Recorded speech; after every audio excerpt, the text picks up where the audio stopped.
cut that shit out. Louis C.K. has just got to the studio. So funny.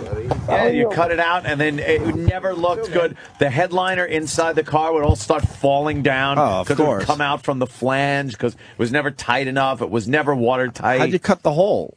With a Sawzall. You had to have that. Oh yeah. You got to have your equipment. You had to have your tools to put in your own tools. sunroof. Oh yeah. A lot of that good shit, though. Fucking Louis, man. You're, like, really famous now.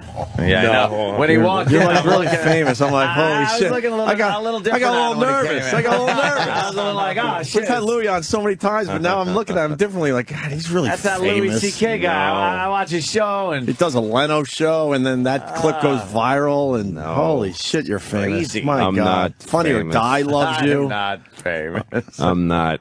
You're really famous. You're pretty fucking famous there, Holy Louis.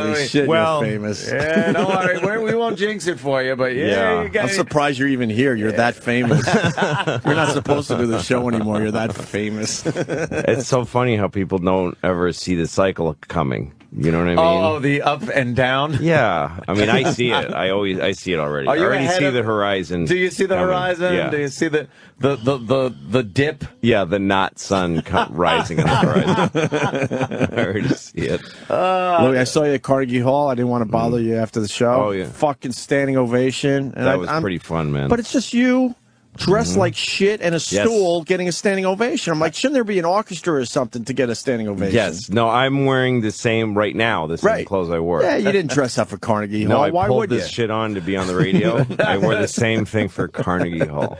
I was amazed. I'm like, that's why Louis is as good as he is, because he's not dressing up for Carnegie Hall. Never. And the thing is, when I play rooms that size, like the tour I just finished was all rooms that size or bigger. Jesus. In Chicago, I did the Chicago Theater. I did two shows there. Wow. But, how big is that?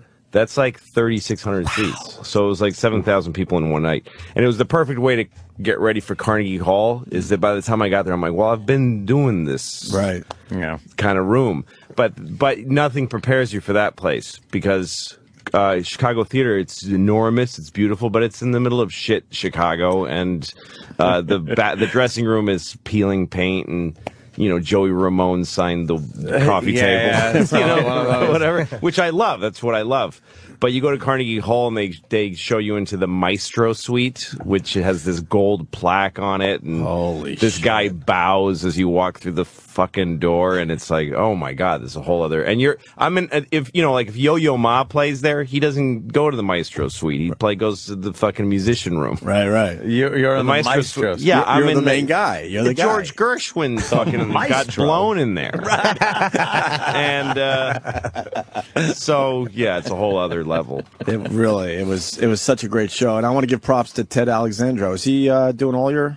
I hired him for the tour. No, he did. I toured with him some last year, and this year I worked with Todd Glass a lot and some other guys. But I saw Ted. I just want to give him props. He's a funny dude, man. He didn't know. I hired him the day before to do Carnegie. Yeah, what an asshole. I know. What an asshole. I couldn't decide who to open for me, and I figured I can get anybody. But then I got close, and I'm like, no, folks aren't really actually available. Right. And I wrote Ted. I love Ted. I just couldn't decide.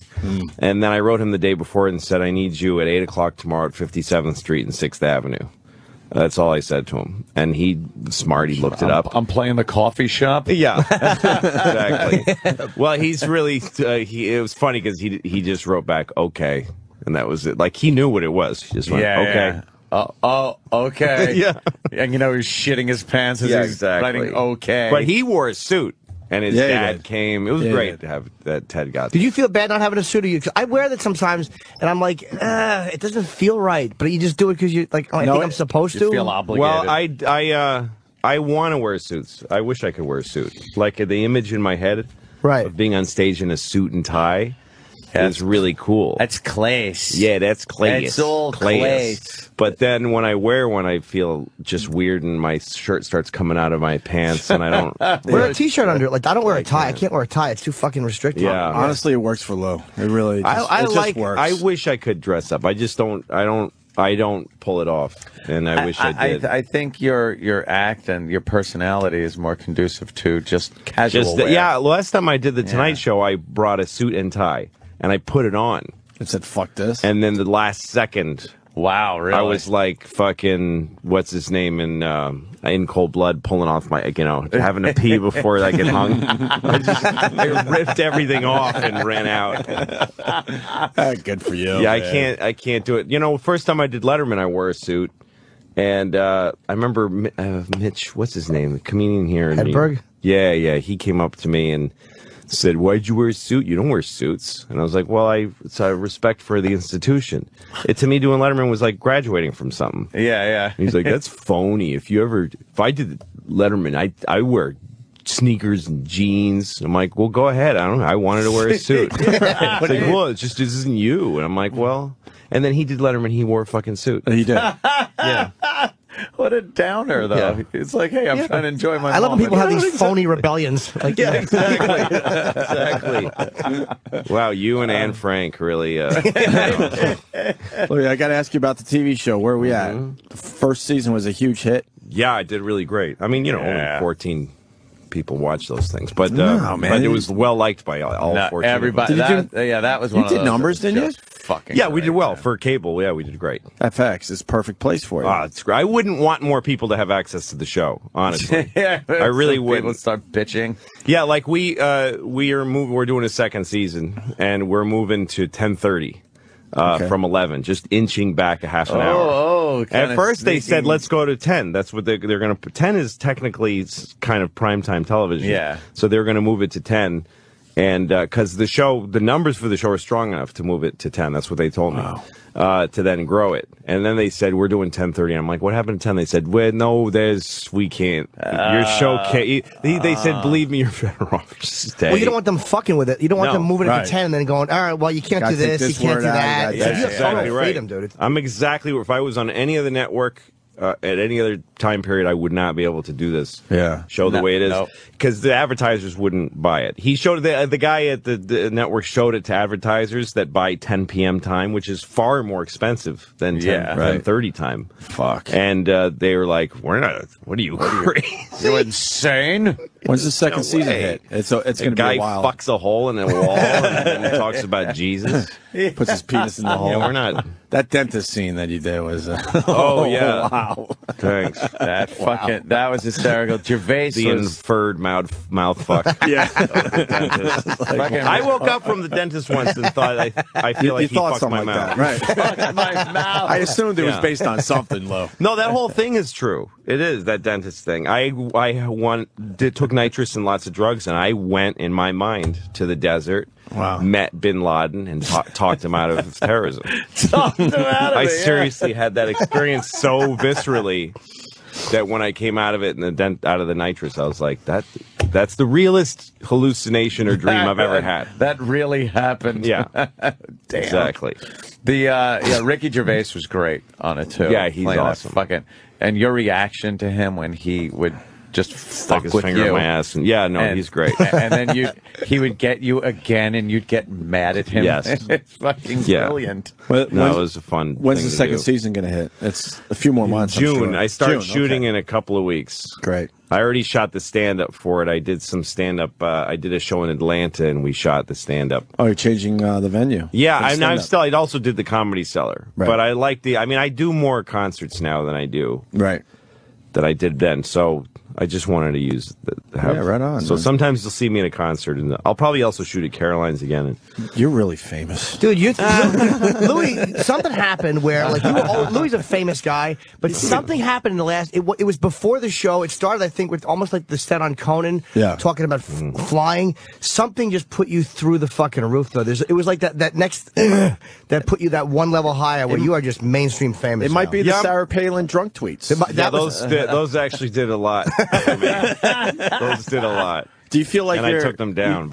I know, but do you feel like you could still do that, or you're a little worried about what? Well, no, it is true that nobody. I mean, the thing that happens with notoriety is that you at first you grow because more and more people like you, But then you get pushed over this edge where people start becoming aware of you that don't know who you are and that don't like you. And take you That's out of the dangerous context. thing about it is that, and because I'd love to have only exactly all the people that are like me, to know who I am. That'd be a great world to live in. And that nobody who doesn't have me as a taste is aware of me.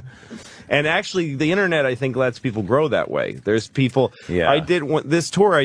We sold out every city easily with no advertising, which means you make more money because you don't spend that money. Right. But I was in Philadelphia and I did this show in this huge theater there. I forget what it was called. And this guy I know came and he was like, "I don't understand." He's a big money guy. Like he invests and makes money. He says, "I lived in Philly. I never heard of this show. I never heard you're coming here. Wow. I don't understand how you sold out." And that's because exactly the people that like me know who I am, and nobody else does. And they know where you are and where you're going to be. And, but as I'm pushing a little further, there's people that don't like my shit that know who I am, and that's when shit like saying Sarah Palin has people coming out of her cunt or whatever it was that I said. It was rather Chinese salty, people Lou. living in her cunt. Yeah, it was a little unnecessary. One of my favorite things uncalled for. Yeah. One of my favorite things is when I get barbaric attack. when I get a tweet from someone going, "Oh boy, he's on a plane and he's drunk," and I go right to your Twitter and I just follow along. Yeah. Well, I am definitely like a stereotypical Indian with the rum. Something happens to me. Something happens to me. Don't you feel with compelled? rum, Coke and rum? I get riled up. Yeah, and I get a little crazy. You feel compelled to just grab a drink the second you get on a plane. Yeah, no, I don't know it's what a that is great with me. reason. I'm like Bloody Mary guy. Like the second I get on a plane, can I have a Bloody Mary? And it's because I never really know or care what time it is. And a Bloody Mary you could have for breakfast. No, that's exactly right. So if it's 7 in the morning and I'm catching a flight or something, it's like, oh, Bloody Mary. And then you just feel good. You're clinking around your little drink and you're drinking, and then you start tweeting. No, because there's something about alcohol and the mixture of oxygen on a plane. That is must be deliberate. what it is. It's not the atmosphere. The oxygen you breathe on a plane is mixed by a person. You know what I mean? They decide how much. Yeah, how much you need. There. If they shut it off, you die. I mean, it's that's how that golfer dies. Yeah. Oh, that's nice to know. So when you're drinking, the oxygen does. There's something about the mix that, I mean, every plane probably has a mandatory mix. I'm sure there isn't a knob that the person can go, fuck these people, like tweak it up or down. I think it's factory set. Hey, let's go to 13% on these fucking assholes. They get a little rambunctious. Let's slow them down a bit. They can feel like they're on Mount Everest. Lethargic. Yeah, so airplanes are the only place that most human beings share that your oxygen level is totally regulated. Yeah. Because in this room, I'm sure it's less than outside. This is a great discussion to have with the Secret Service someday if the wrong tweet is sent out. No, you don't understand. It's the oxygen was regulated. Combined with alcohol. Exactly. It was hammered. I was reading those and I was like, oh, Lou. No, it was funny to me the first time I did it. It was funny to me that people got worried for me. Like I started sending them, and I immediately got a response from somebody at FX, a pretty high up executive at FX, wrote and said, "You got to take these down and apologize." I mean, this is within this. This is the great, amazing thing about today.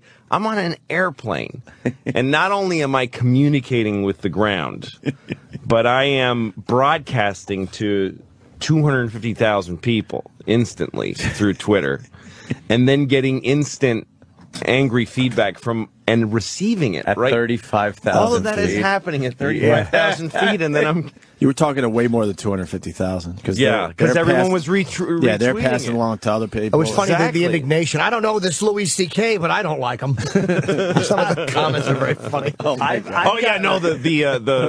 Some people got really angry. And also this show fucked me up with it. This show got me in trouble. Of course it did. Because the tweets themselves, people just thought were just childish and pathetic, which they were. Yeah. But somebody hooked it up with a YouTube sound video of this show where I said stuff about her kid with Down syndrome. They'll always rat out like the fans. You got to realize, people. We're the worst shut up. fans. Be cool. You raised a brilliant point with that, though. Show the fuck out sometime. Well, you said her age, the kid's age, is not Down syndrome. You won't notice the difference at that age because it's so young. I think it was a brilliant point. Here's the thing about it, because I said, the point I was making was that she's saying that there's joys and challenges to having a Down syndrome child. She was saying this during the election. Yeah. And at the time, her baby was very, very young, like, less than a month or something. Right, yeah, it was very young. And so who cares if it's a Down syndrome baby? Now, of course, I was doing it on this show, and it's not a political show. No. So I also said, who cares how many people came out of your retard making cunt? Like I salted it up a little. I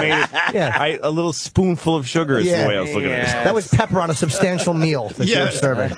Yes. A little spice. So, but anyway, all these like Breitbart and some big right-wing sites found that video and then hooked it up with the tweets and said he hates people with Down syndrome. That's why. Of course I do. That's why I went after her, because I just fucking hate those people.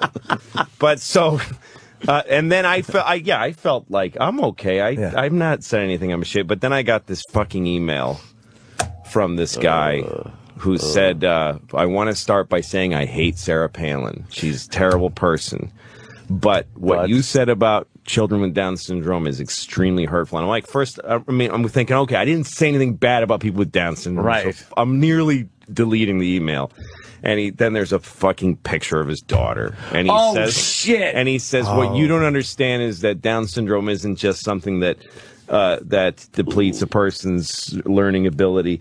It's a really difficult thing to cope with in life. And a baby with Down syndrome needs surgery often right after birth and medication that you can't believe how expensive it is. He says her birth was such a difficult thing for our family. It destroyed our family. Like, my wife and I broke up over the stress of it. Wow. But my daughter's the greatest thing in my life, and we're all, it's just pure joy, but it's so hard. And it's extreme. And he was so respectful that it was breaking my heart. Yeah. He never said, you filthy piece of shit. He just said, you're so wrong, you wouldn't believe it. But it's like you're so way off. You're spreading a thing that's really, really harmful. And I felt like such a piece of shit. But he was making it real, and you're making it fun. Yeah, but that guy might have but I said, though, the one thing I said that was wrong, I don't like saying things that are just wrong. I mean, because it's not wrong that she has a retard making cunt, because that's what one came out of there. It's not a nice way of saying it. It's not medical, but of course not. Your technical jargon. Go ahead, Dr. Lou.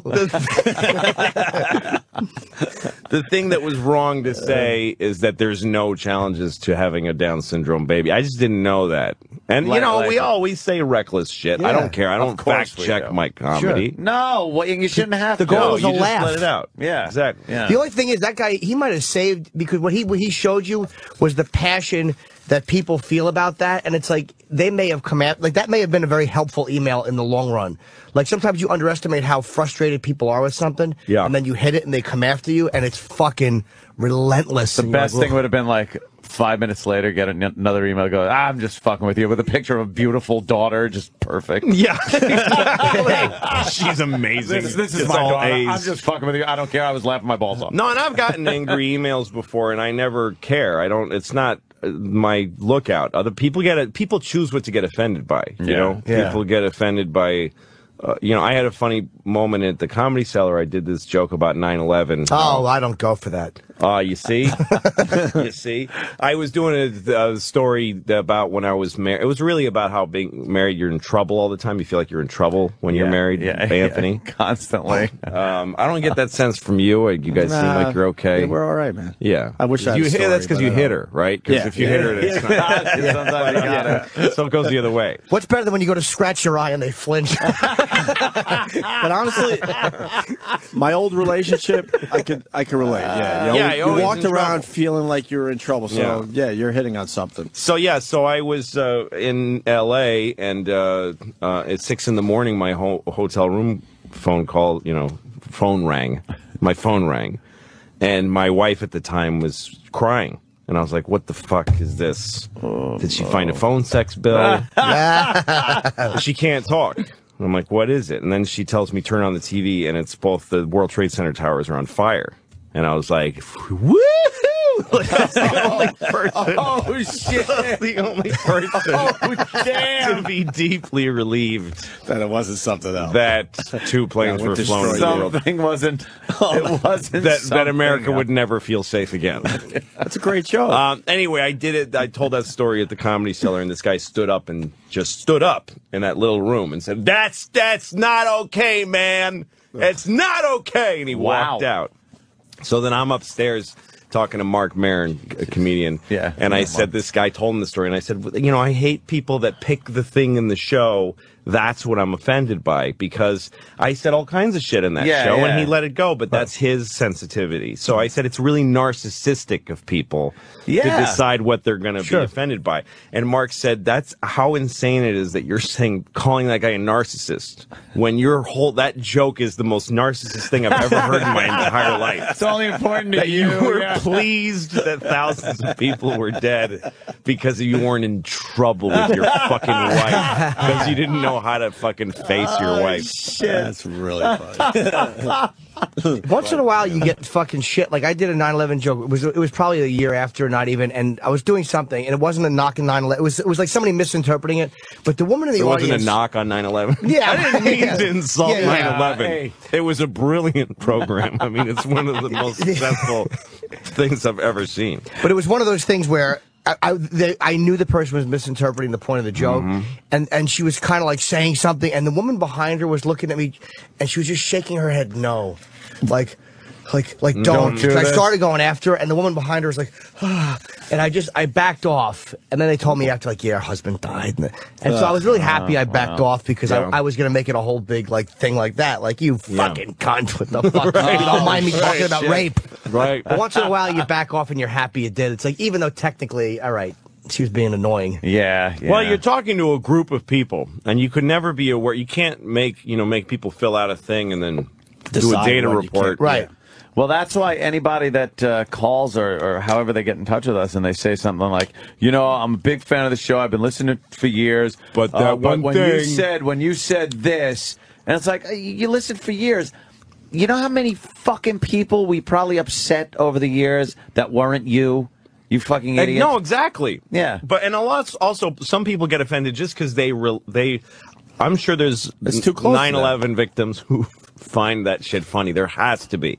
That has to be, right. A lot of times when we make fun of these things, we're just using them as in a context. Mm-hmm. The thing I said is about the misery. Marriage is so prohibitively constraining that a national disaster is good news. It's not so much making light of the disaster, it's showing how awful marriage is. It's also brutally honest. A lot of people have felt relief at something that wasn't affecting them that was worse for other people. You were just being fucking ugly and naked and honest about it. That's the beauty and look, of it. this is the most fucked up thing to say, but if you suffered, you could have stopped the attacks and didn't. I could have, but I wanted the bit. I had inside information. But I thought, God, that bit is so funny, I'm going to let it go. If you suffer directly or indirectly from something, you don't own it. You just don't. No, you don't. You're right. Unless your name is 9/11. We have, all of us in here have goofed on things that have directly affected our lives. Sure. Personally affected our lives. Of course. And some of the things people know about, some they don't. Yeah, but whatever. It's not and yours. You just do it. It's not yours. It's not fucking, it's whatever it is. You put it over the air to make people laugh or think or whatever the fuck we're doing in here. But it's not, I'm not singling out all the people that this will offend. Hey, let me offend some people today with this. No, I'm going for the people that it doesn't and again, affect. if you took part in something or something you suffered from something, that doesn't give you the right to, if it's a thing that happened in the war, especially something that happened to the whole country, you don't get to control who gets to say what about it. And by the way, you get to get offended about it. That's my main thing about people getting offended. Yeah, you got offended, so that gets to happen. There's been That's part of living on the earth. But there's been this whole thing that's taken place over the past few years where people absolutely believe that there is a right To not be offended. To not hear something. And especially if it's over airwaves and stuff like that. They think that the FCC, they can complain to the FCC and say they were offended by something and absolutely think that the FCC will go, hey, fuck you. Well, you know, I subscribe to the thought that laughter really is the best medicine. Hey, straight talking Jim. Yeah, you know. Right. I don't want to Well, get too serious. I got an email once because of the Catholic Church video that I have on YouTube where I go to the church and find out that they completely exist to fuck boys in the ass. Hilarious, by the way. And fucking hysterical. And I've gotten a number of emails about that, and less than I thought I would. Wow. But it's funny that most people that complain about it, they'll say, Jesus is Lord and you've offended him, and I'm going to crack your fucking head open, you motherfucker. Yeah. Like, I get that all the time. Which is really an people odd say, little... from a Christian point of view, you've hurt Jesus, and I'm going to fucking split your head open, you cunt. Like, they're so profane and so threatening. That forgiveness shit goes out the window when it comes to religion. But anyway, one guy wrote to me and said, my uncle is a Catholic priest and you insulted him. And I wrote him back and I said, no, I don't know your uncle. It's not like I didn't insult him. No, personally. I made a broad joke about a whole group, and it's got nothing to do with your uncle. And he wrote back and said, I know, and then we wrote back and forth, and we figured it out. And you two fagged out? What happened? I don't like the end of that story. I got to interrupt because we got Ron Perlman outside the studio. He's out at 8:15. He only has a few minutes, so we should get him in as well. By the way, as Ron makes his way into the studio, Louis C.K. Hilarious will make its network television premiere this Sunday night at 10 on Comedy Central. Yes. Hearing great things about Hilarious. I've seen it. What's up, Ron? It is hilarious. And it's going to be on CD and DVD Tuesday, January 11th. Louis C.K. But first, we got Ron Perlman in the studio. Hey, how you doing? How are you? Nice to meet you.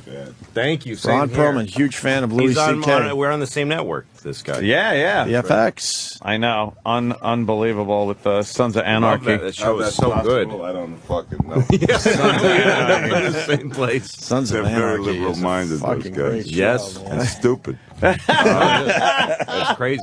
What's up, Ron? How you doing, everybody? Yeah, man. Been watching to the Ron show for years. Good to see Absolutely. you. Unbelievable. One of my favorites. I got to just bring it up real quick. Alien. What was it? Resurrection.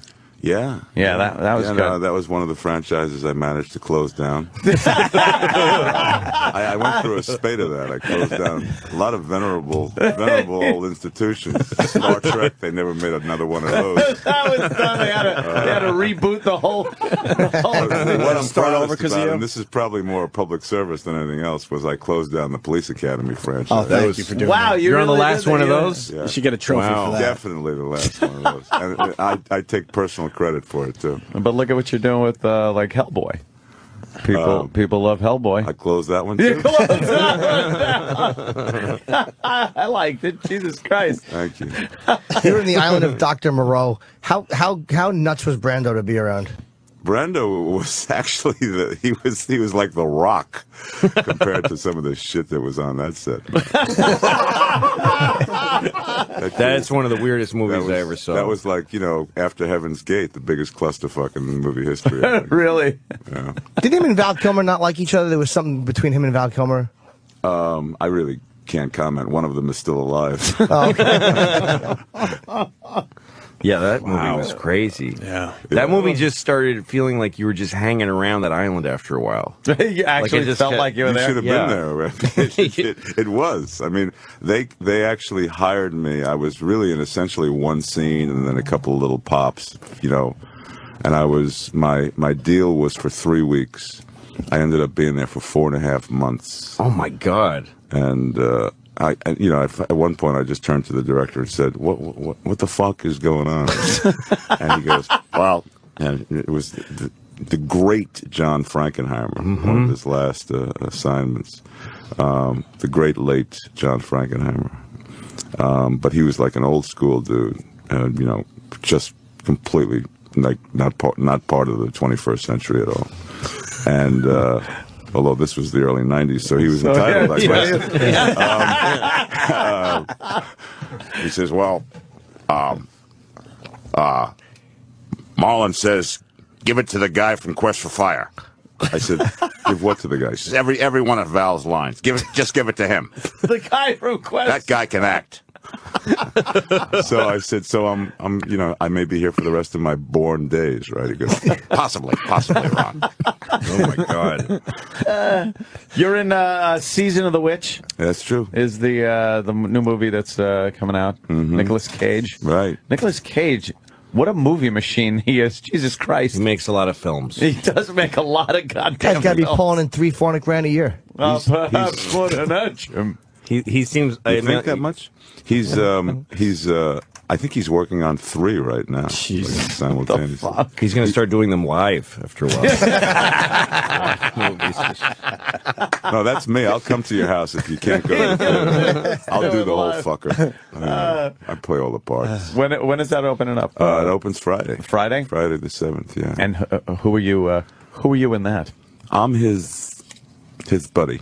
Oh, really? Is this a stretch? It's a buddy film. It's a lot. It's a lot of things. It's but essentially, and what was most attractive to me was that he and I are these two warriors, warrior knights in the Crusades, and we've been fighting kind of shoulder to shoulder for like 12.5 years, and so. It's on that level. It's a buddy movie, and then it's kind of like Bing Crosby and Bob Hope road picture. On the road, we are all things to all people. And then there's a little witchcraft, a little this, a little that, a little song and dance. When you got into acting, did you think because you have become kind of this action star guy? Yes, at 60 I turned. Or that 60? Just when I can't do anything about it, they actually want me to run up hills. Oh, Jesus! Wow. Yeah, because I've noticed over the years, like at first, early on, you weren't really cast in the action roles, and now a little later in your career, I guess. Well, everyone else has died off. Is what's happened. That's what it is. So they're giving you the parts. Yeah, if you hang out long enough, you're the only one that's left on that list. And you were like one of the most well-known, unrecognized people on Beauty and the Beast years ago. Yeah. When you're on that TV series. How was that? That must have been. Was it frustrating for you? No, actually, just the opposite. I mean, I you see guys like Nick Cage really have to give thought to their every movement. They just, and I'm at the, the Gelsons in LA at, 2 o'clock in the afternoon and no one cares. No. I mean, I can go anywhere. I can just, to this day and do anything. I have never had to make an alteration to my, sordid lifestyle. You're pretty recognizable though. Jesus. Well, yeah. I think the FX show, which is the same that Louis on, has magnified the profile. But I mean, I was able to basically move through life, unfettered, because just nobody gave a shit.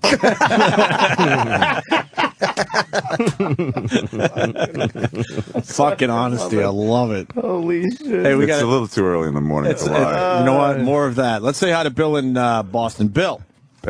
Hey, Ron, I just want to let you know that I love your work on Sons of Anarchy, and I really like the Mutant Chronicles. I really enjoyed that movie. Thanks for all your work. Oh, it's my pleasure, my friend. My pleasure. All right. You have a question, or you just want to kiss his ass? I guess that's it. No question. All right, no question. Have a nice day, Bill. He just loves Sons of Anarchy and everything. And the Mutant Chronicles. And of course, yeah. Yeah. Who will ever forget? What do you? I guess a lot of people. Bill didn't forget. What do you like watching? What kind of shows you enjoy? I'm a kind of a. I've turned into a political junkie a little bit. Really? But I get all my news through MSNBC because I'm like, I'm a lifelong, lower middle class Jew lefty from Upper Manhattan. So I like having my news filtered through, a blue lens through the liberal. So I'm a Chris Matthews freak. Watch that show, TiVo that show every day, and when I'm on my own time, it's just Turner Classic Movies, pretty much. Yeah, that's my antidote to a cold, hard, really cruel world. Really? Do you go back and watch old black and white movies and go, what a simpler time. Humphrey, Carrie, Bert. You know, that's it, man. I mean, you know, it's just another time and place. A simpler time. Yes. It seems like it was. It seems like it was. There was a little order of the universe back then. Little English people with high collars arguing very politely. Yeah, with their little pinky out. I was watching one of those movies, and there was these English guy in trial for murder, and the lawyer's supposed to be a brilliant, arguer or whatever, debater. You're better than me. Yeah. And he's like, "I put it to you that you murdered her," and the guy says, "I put it to you that I didn't." I put it to you that you did, and everyone's like, "Ooh." A lot of people are putting it to a lot of other motherfuckers. Yeah. Got some people booing that you said MSNBC there, Ron. Oh, really? Fuck them. Well, politics will absolutely divide everybody and get them. Yeah, but it's like a sports team throat. now. Right. Yeah, Fox it really is. News Yeah. versus MSNBC. That's all it is. You're right. Fuck the Red Sox, you know. Yankees, Red Sox. It has start buying your MSNBC jersey now. Yeah, because ask that guy, why don't you like it? Well, because just liberal.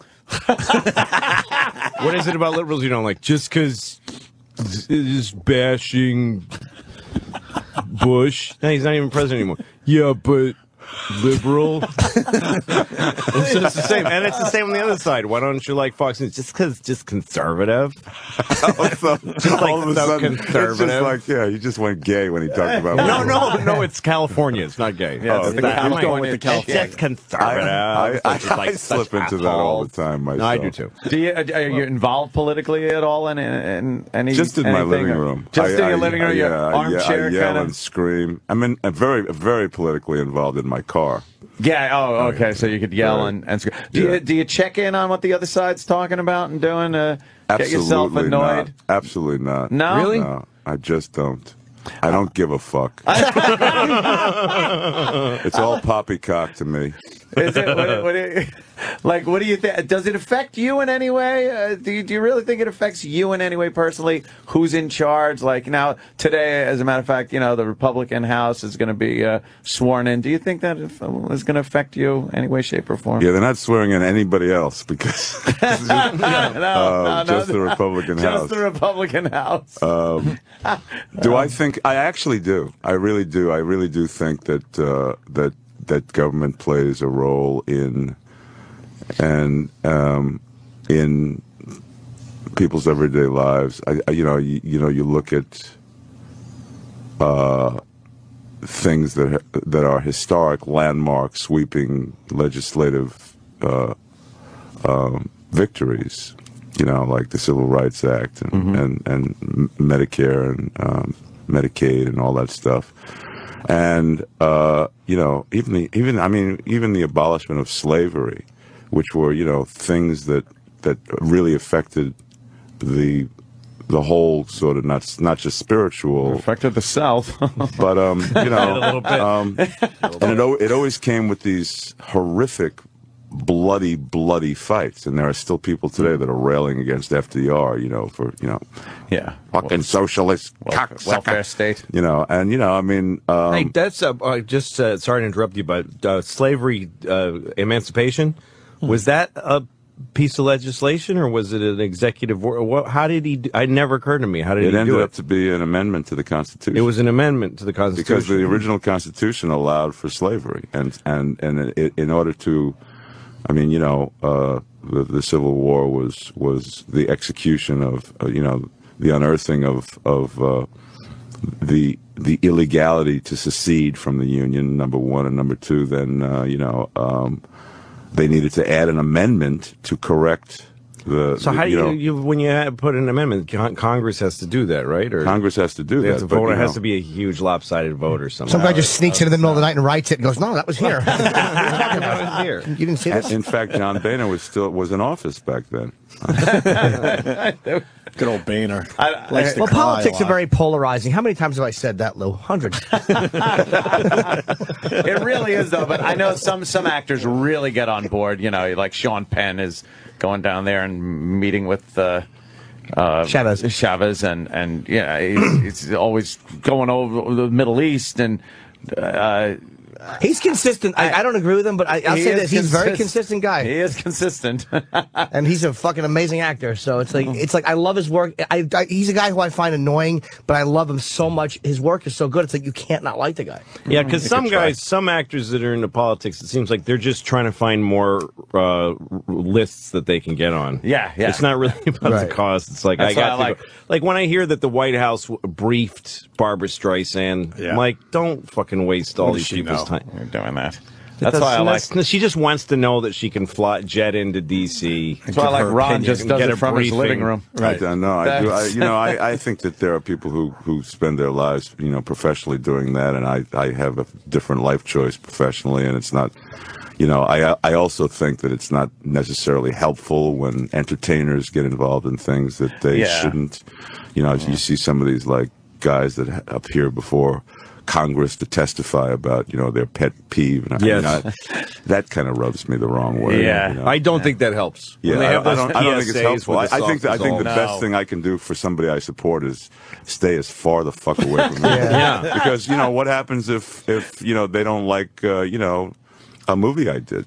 Yeah, that guy's going to lose votes. It's an awful way for a cause to get shut down. Yeah, exactly. Because Police Academy 8 stunk so bad. Yeah, fuck the unborn. That movie stunk. That's right. So I just quietly.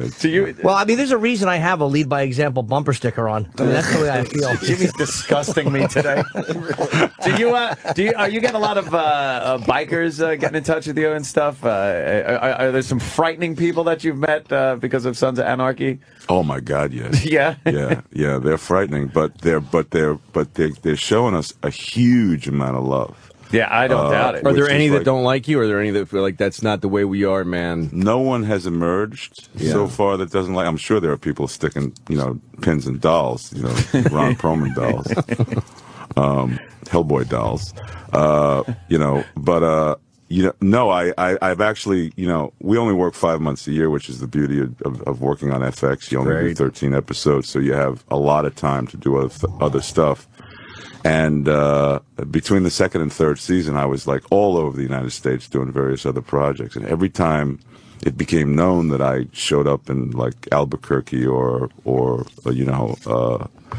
Illinois, something like that, I would get a message, the guys want to sit down, and have a little sit down. Oh, shit. And I go, I'm, let me give you a call. Yeah. So I've yet to take advantage of it, but flight out of there.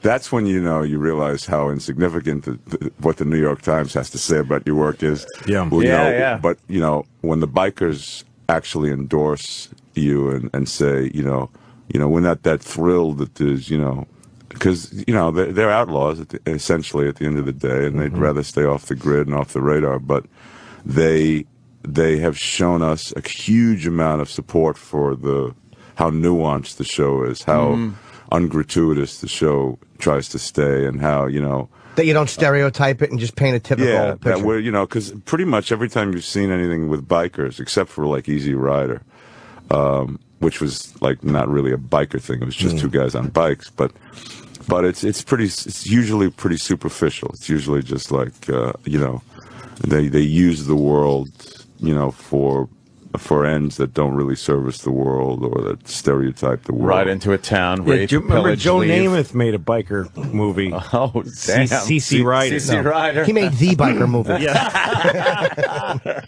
And they show him walking through a supermarket and grabbing a milk carton and drinking it and then throwing it on the floor and just pushing people around a little bit. He was crazy in that. Crazy biker guy. Oh, God. Joe Namath. This show is so good, though. Have you watched it? Sons of Anarchy rules. It's so good.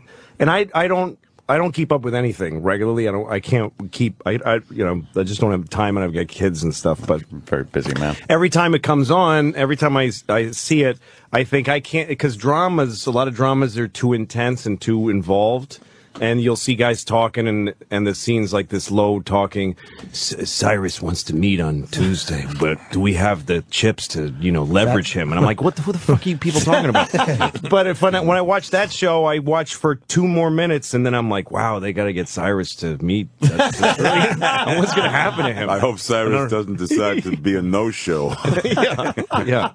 Do you ride? Do you? I don't ride well. I'm not that guy. It's funny because there's the whole rest of the cast that just loves the bikes, and then there's me. That's just not big an on actor playing a part. Yeah, but you have to ride. You have in certain scenes. Yeah, you have to ride. Are you like, let me go straight, and then could you get someone in here to make the turn for me? Well, they hired me to do this part while I was doing a movie in Romania. So I literally for the pilot, and which segued right into the first season of filming, I got off a plane on Sunday night and on a Harley Monday morning. Had never been on a bike before in my life. And those are heavy bikes to start on. Yeah, my bike is just shy of 1,000 pounds. So. Did you regret riding motorcycles under special skills on your resume? Yeah, I did. That and horseback riding. I pretty much lied about whatever you can think of. Juggling, French. The only thing I really never lied about was the knitting. That's hard to fit that into the show. I've never done a movie about knitting. I just took so much time out of my youth to learn how to purl and whatever. Anyway, so the first season, you'd see me pulling out in really dramatic fashion, and then you'd see me pulling in. And the rest of it was, back of some stunt guy's head. Stunt guy. Then in the hiatus for the second season, I actually spent some time on a bike. Tried to find a little bit of a comfort zone, which I'm still terrified of. Yeah, I'm that particular fan of the bike. It's scary. I'm terrified. I like a little metal around me when I'm driving on the road. This machine pulling you by the arms. I mean, I don't even like going nasty. Pulling you by the arms. Yeah, that's what it feels like. I used to have one, and I rode a motorcycle for like 2 years in New York City. And I was never totally unscared. I was always a little. I wanted really badly to get in an accident that wouldn't hurt me. Like that was my fantasy, and it's exactly what happened to me. I cracked the bike up really badly, and I was fine. You can't. So I could say, "Oh, I don't." I'm done. You just can't be on alert that long. No, every day. Can't scratch your nose. You can't have like this. No. Sometimes when you're driving your car, you could just kind of drift off a little as long as your peripherals are working. On a bike, it's just like constant fucking on a state of alert. Like I was in a helicopter once going to doing a show in Western Pennsylvania, and the guy, he's just holding up the joystick with both hands, and he says, I'm just chatting with him about how it works, and he goes, well, if I have a muscle twitch and let go, we just drop out of the sky. Oh, great. Thanks for letting me know that. Yeah.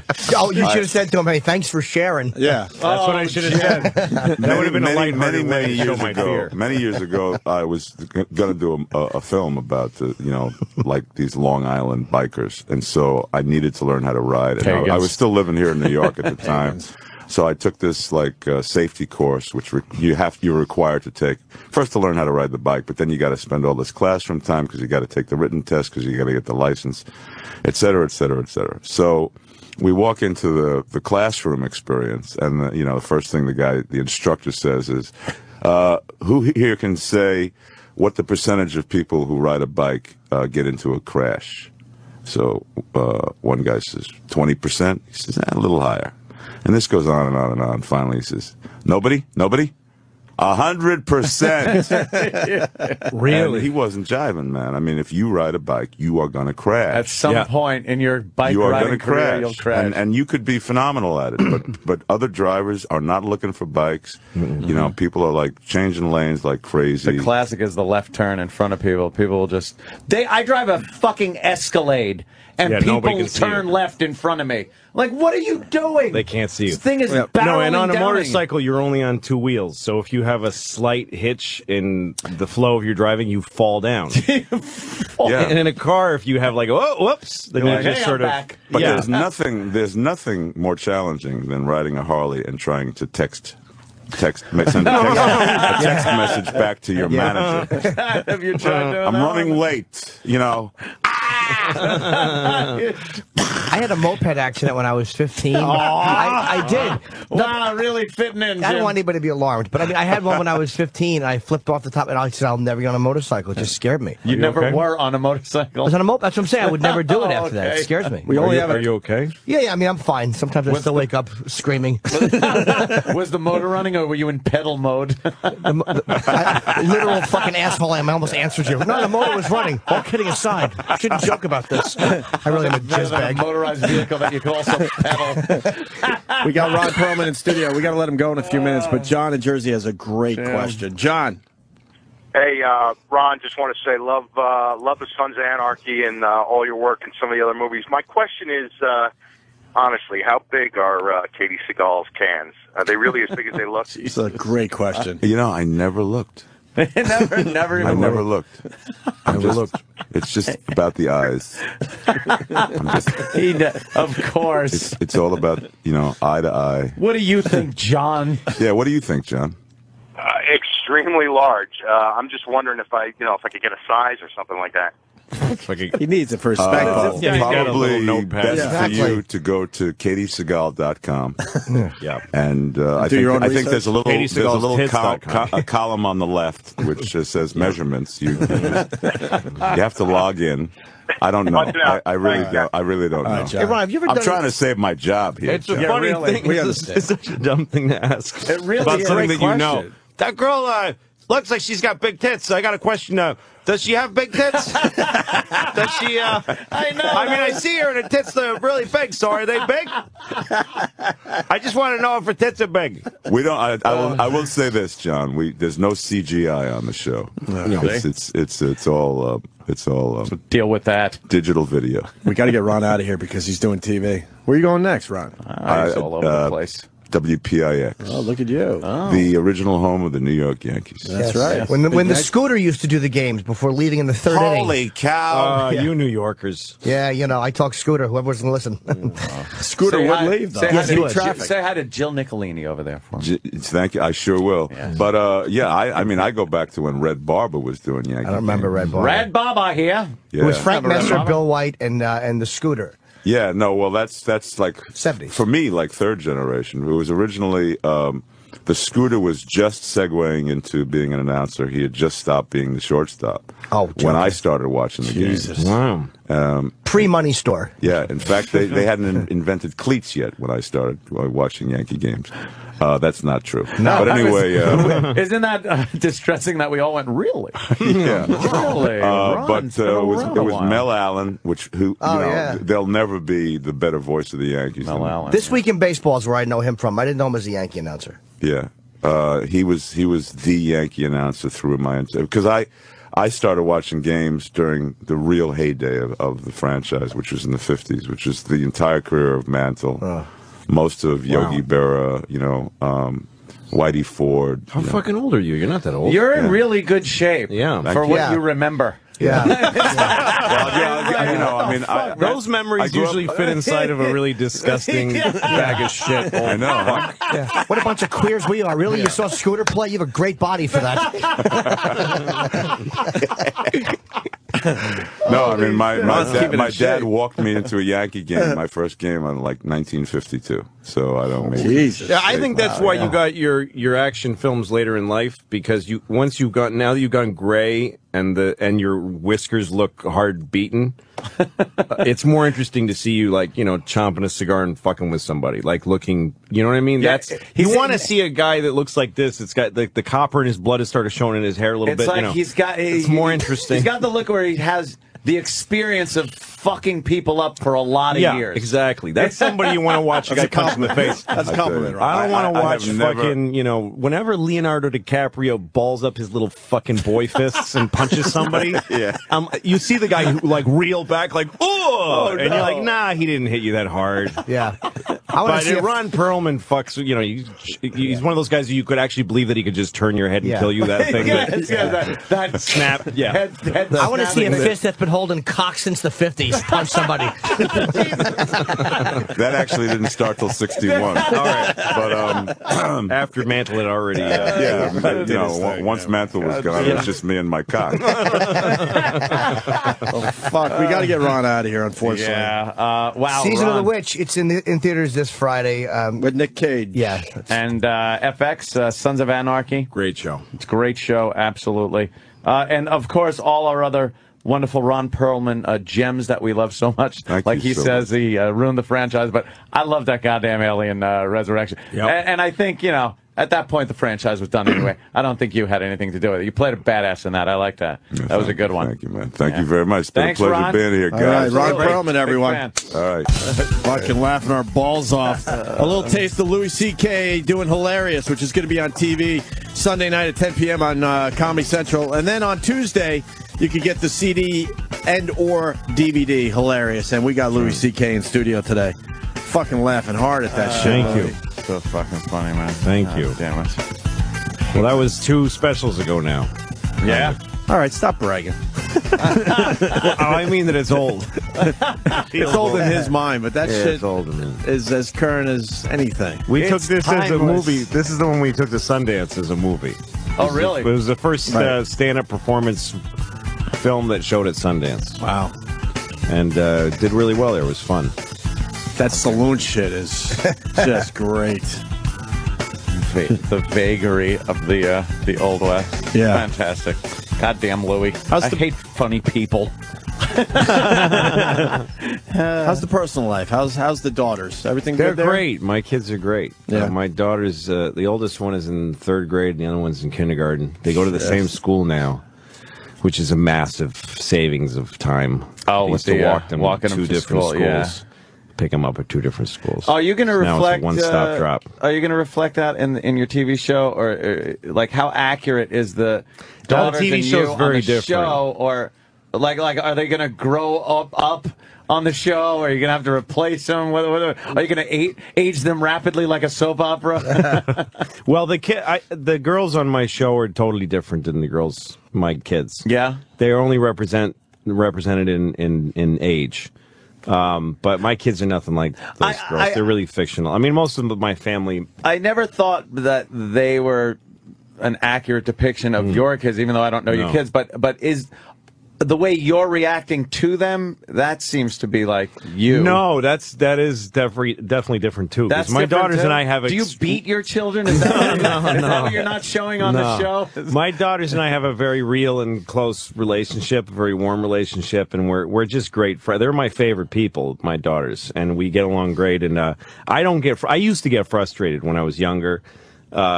At having kids, just getting through a day with kids used to be a chore. From your act, we would never have known that. Yeah, exactly. Well, and I definitely distilled and purified that frustration for the sake of entertainment. I've had all through being a dad incredible moments and times in my life that are completely unfunny, so those are kept out of there. Yeah, no one wants to see that. No one ever will. No way to make it funny. No nothing. way. Just no. Like I did a bit during this last tour I did about sleeping, and my daughter's waking me up in the morning, like at 6 o'clock every morning, and I don't need to get up to like 7:30 to get them to school, but they get me up at 6. Because they're awake and they want to share the day with me, you know. Yeah. So I did this bit about how good sleep feels at 6 a.m. Like how much I don't want to wake up because I feel like I'm, fathoms deep in a river of chocolate, and sleep is like an ancient whore who's sucking me off slowly and speaking in a dead language. This whole thing I do about how much I don't want to wake up, and then I wake up and I'm miserable. When I conceived that bit, the second part to it was the truth, which is as much as I hate getting upright at 6 a.m., once I'm feeding my kids breakfast and we're chatting, I'm so happy to get up. Yeah. Because when I'm on the road or when my kids aren't with me, I always sleep till like noon or 1 o'clock, and I wake up, I feel like a piece of shit, and most of the day is gone. But I get up at 6 o'clock, and even though the transition is difficult, standing there and feeding them, I feed them a full breakfast every morning. I make them bacon and eggs and stuff, and I stand there watching them eat it, and we chat, and it's such a real life to me. That's real. When I started it on stage, I'd tell the part about sleeping and about not wanting to wake up, and then I'd get to that part, and the laughter would just completely stop. Oh, shit, I had no way to make it's that not funny. So I stopped doing you're it. a good dad. Go fuck yourself. Yeah, exactly. So I just dropped that part off. Where does the Louis from the TV show? Well, that guy. I mean, I like on the show to be just to make mistakes I never would, and to be more reactive and have less control over myself. It's just funnier. It's you're in a weird situation with this, and I think it's a good person to compare it to. Seinfeld, I think, went through the same thing. A lot of people assume that's Seinfeld because he's Jerry Seinfeld on the show, that's Jerry Seinfeld. Yeah. And that is not Jerry Seinfeld. Yeah, no, he's not like on the that. show. No. So when you watch your show, you're Louis, you're the stand-up, you're doing what you do. Yeah. So a lot of people assume that's an accurate depiction of you head to toe. That's you. Yeah, no, I definitely am different than that guy. And where does that come from? Like, just you make up a guy and kind of. I mean, it's me, but I don't do the things I would do usually. Some of it is playing out fantasies, like saying things out loud to people that are bothering me that I never would say. My dumb questions are just I'm amazed at people's creativity. I can't fathom being able to make shit up like that. You're like a little boy, though. But are the cameras really there, or do you bring them? Wow! But I am an ass. The kids on the show are actually two different girls played my youngest daughter last season. Dick Sargent and Dick York. That's right. I almost fucked that up. And it wasn't far from that. They were very close. We had a girl playing when I started doing the show. FX wanted to make my talent deals for me because they have these packages they give actors, Really? And I said I don't want to do that because I don't want you to know who I'm hiring. And keep everything on the QT. I want to do it myself. Yeah. Our little company hires our actors directly, and also I don't want to give people series deals because I don't want to be forced to put them on the show. Yeah, I don't like having to say, what are we going to have to make up for this guy this time? So the girls, I hired two actresses to play my daughters, and the guy who runs FX said to me, yeah, but what if one of them gets another job? And I said, well, fuck her then. I'll get another one. I don't care. No one cares. No one gives a shit. It doesn't matter who's playing them. It really doesn't. And you're fucking brilliant. No, so one of the girl who played my youngest daughter, she got a pilot on ABC. It wasn't even a show that went to, I knew it wouldn't go to series because no pilots really ever do. But I said, let her go. We'll get another one. And then maybe if she comes back next year, So she left, and then we got another one and started using her. And then the thing came up, well, this is what FX warned me of. Do I tell them that I replaced my daughter? And I decided, no, because they don't see the show until it's complete. They don't read scripts. They don't see footage. Oh, shit, okay. So I figured they'll see an episode with the new kid, and then I'll get a phone call and I'll deal with it then. They'll assume they've lost the part. Yeah, so I put it on. I sent it to them. The first episode with the new girl, they didn't say anything. They didn't notice? They never noticed. And then one of the last episodes, actually, both girls, because I matched two stories that weren't originally supposed to be. One girl plays my daughter in the first half of the episode, and another girl plays her in the second half. And no one noticed. No one said anything. And when I finally talked to the FX guy, and I said, "Did you know? Did you that I've got two girls?" And he was like, "No." And none of these fucking commenty, complainy cunts on the internet have ever picked up on it. Nobody, because who gives a shit? It doesn't matter. Do you know how hard it is to get creative control like that? Like that's like a fucking Kubrick or Spielberg type of thing. Nobody has 100%. Yeah. That's amazing, dude. Well, and it's from being on the other side of the spectrum from those guys that we drove the show down to be so cheap that it's not like they were just Spielberg owns the world so he can do what what he wants. But me, no one cares what I'm doing because my show can be paid for by advertisers that literally don't know what the show's about. That's perfect. If the show was a little more expensive or on a little bit earlier, then, I don't know who, Nescafe or, Nescafe. General Mills? General Mills would say, Procter and Gamble. Yes, but right now, fucking some lawyer from New Jersey is paying for my show. Changed out the fucking daughters and no one knew. No, and also I don't have that control by contractually. I don't have a deal that says I can do what I want. The deal that I have that I signed says that FX has full control over the show and that they have to approve every decision that I make. But whether they do that or not is another in thing. practice, they've never done it, but I earned that with every show. If I turn in 2 shitty episodes, I'll start having an executive on the set, and I'll have to turn in fingers in there. But how great is that they fucking allow that? That's like you're giving them a great product, and they're not fucking with it. That's so nice. Well, the way I got it was that I was willing not to do the show any other way. I was willing to say no. You have to really be willing to say no to stuff. If you really want the gig and you feel like you can't live without it, then you'll give away everything. And it's so rough they when you're would be close. like, well, we want to read scripts. And I go, no, I'm not interested in doing it that way. We established it with the pilot. I said, this is the only way I'll do it. You give me the money, I'll make a show. Well, we'd like to find out who's in it. Not interested in telling you that. Really? Yeah, no, and if you want to know who's in the show, then I'd rather not do it. Like, I said that a few times through the process. And meant it. Yes, I did, and I meant it. Well, we'd like to visit your set. I don't want you here, but I totally understand why you would want to come here because you're paying for the show. But I'd rather we just call it off. Wow. And I just kept saying that, and they were so cool. And the guy who runs FX, John Landgraf, is a genius. And he said, he kept everybody off of me, and it worked. I gave them a show they liked. If I'd given them a show that needed work, they would have been like, yes, we'll give you a green light, but you need more supervision.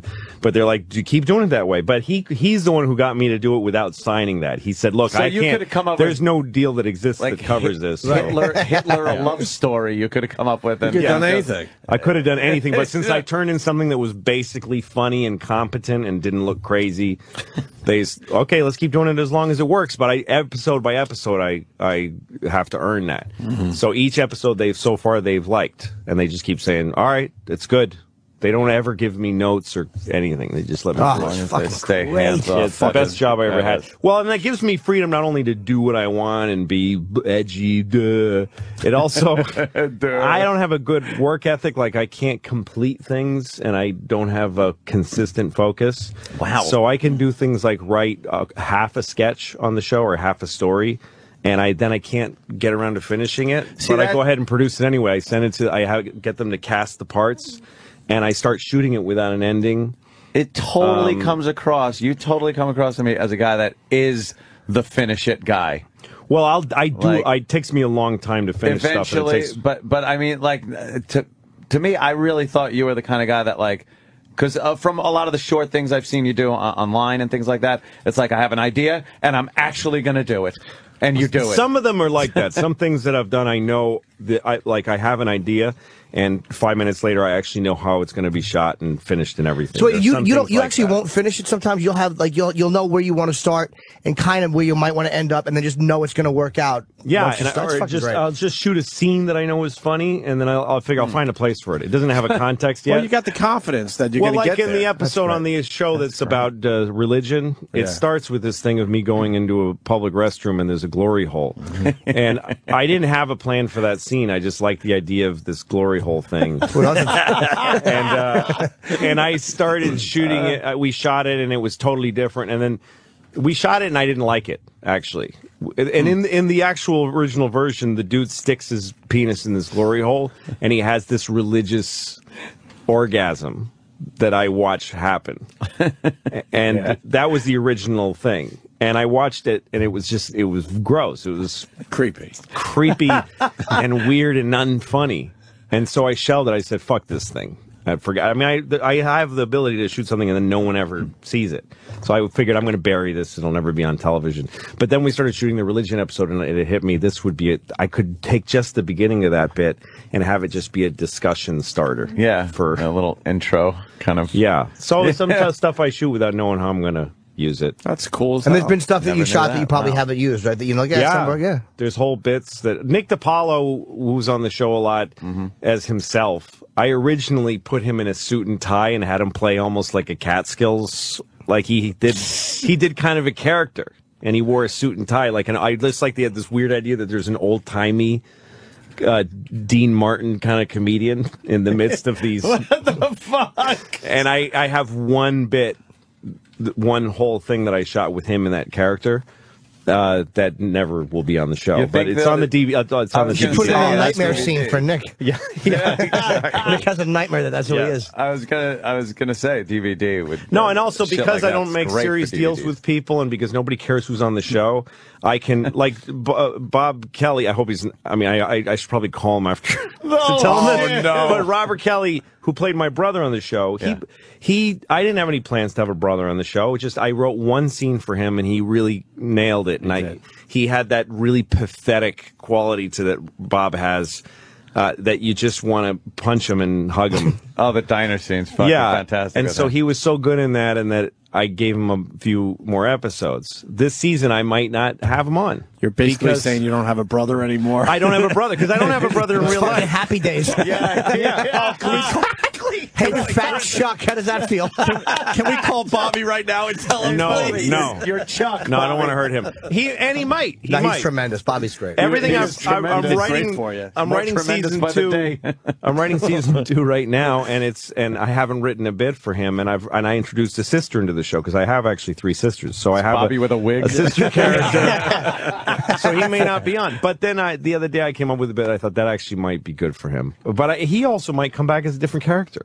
I don't know. Say that if he's I'm serious. Great. You should have him come back as 2 people at once because he's put weight on just to humiliate him. Exactly. When he's in the car, though, it is such perfect Bobby when he's just like, hey, dude. Hey, dude. No, Jim is in one scene last year. And probably I'll use him as a totally different guy. He's in as himself with a fucking necklace over his T-shirt like an asshole. Did I have a necklace on? Necklace over the T-shirt. That was probably, I think, was that the table? That was my Lucky Louie thing that Pam gave me. Oh, that's right. That's the only reason I never wear jewelry. I hate jewelry. Right. That poker scene was some great writing. But I do characters, too. So if you need a character like a French guy or whatever. You have one of those commercials. Try one out? Louis, I will be happy to be on. Fucking good, man. You know what would be great? French. Would be to actually have him on as a French guy and say that he's a French guy and have him do that. To have it be like a French, like a bakery I go into, and he goes, "Oh, it's so nice to see you, Louis." Do the guy like, "Hey, good morning. I am so happy you came to my bakery." Can I get? How are the croissants this morning? They are delicious and hot, just the way you like them. All of a sudden, you're German. But there was a whole World War II thing with my family. I'm writing backstory. He's Alsatian. He's Alsatian French. Vichy. I could almost totally see doing that. Why not? Just have him play this broad and don't just have it be this no character. Explanation, nothing. And maybe we have one of those, like it's a character, we have one of those, it's been a tough day with the kids. You know, fatherhood is tough, right, Francois?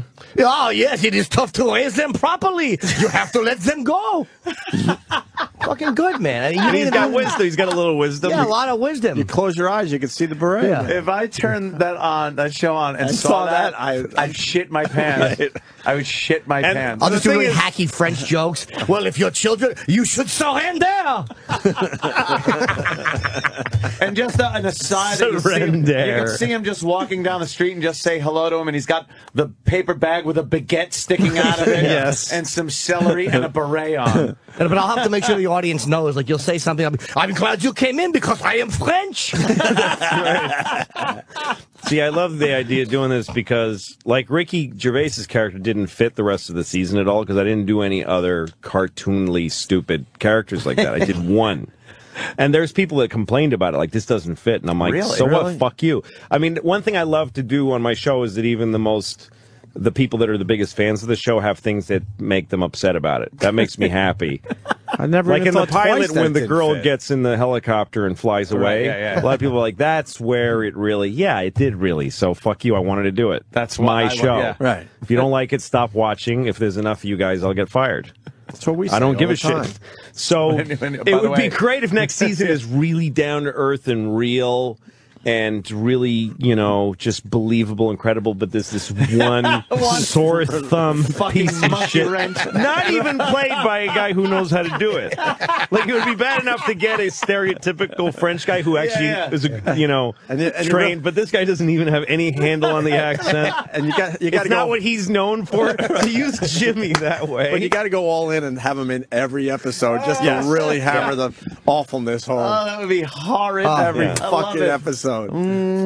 That would be great. It's like, what's his name? Will Ferrell told me that he used to have in his head these couple watching SNL.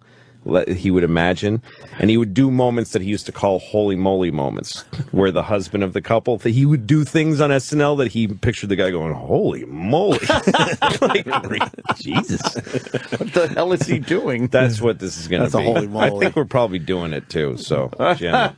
Jim, get ready. I've been working on my French accent for since about 8:48. You got to do it now. Obnoxious thing By the to way, do. was that the pilot also that Chelsea was in? Chelsea's the one who got in a helicopter and flew away. When you open the door and pin her behind the door, that is one of the best awkward scenes ever.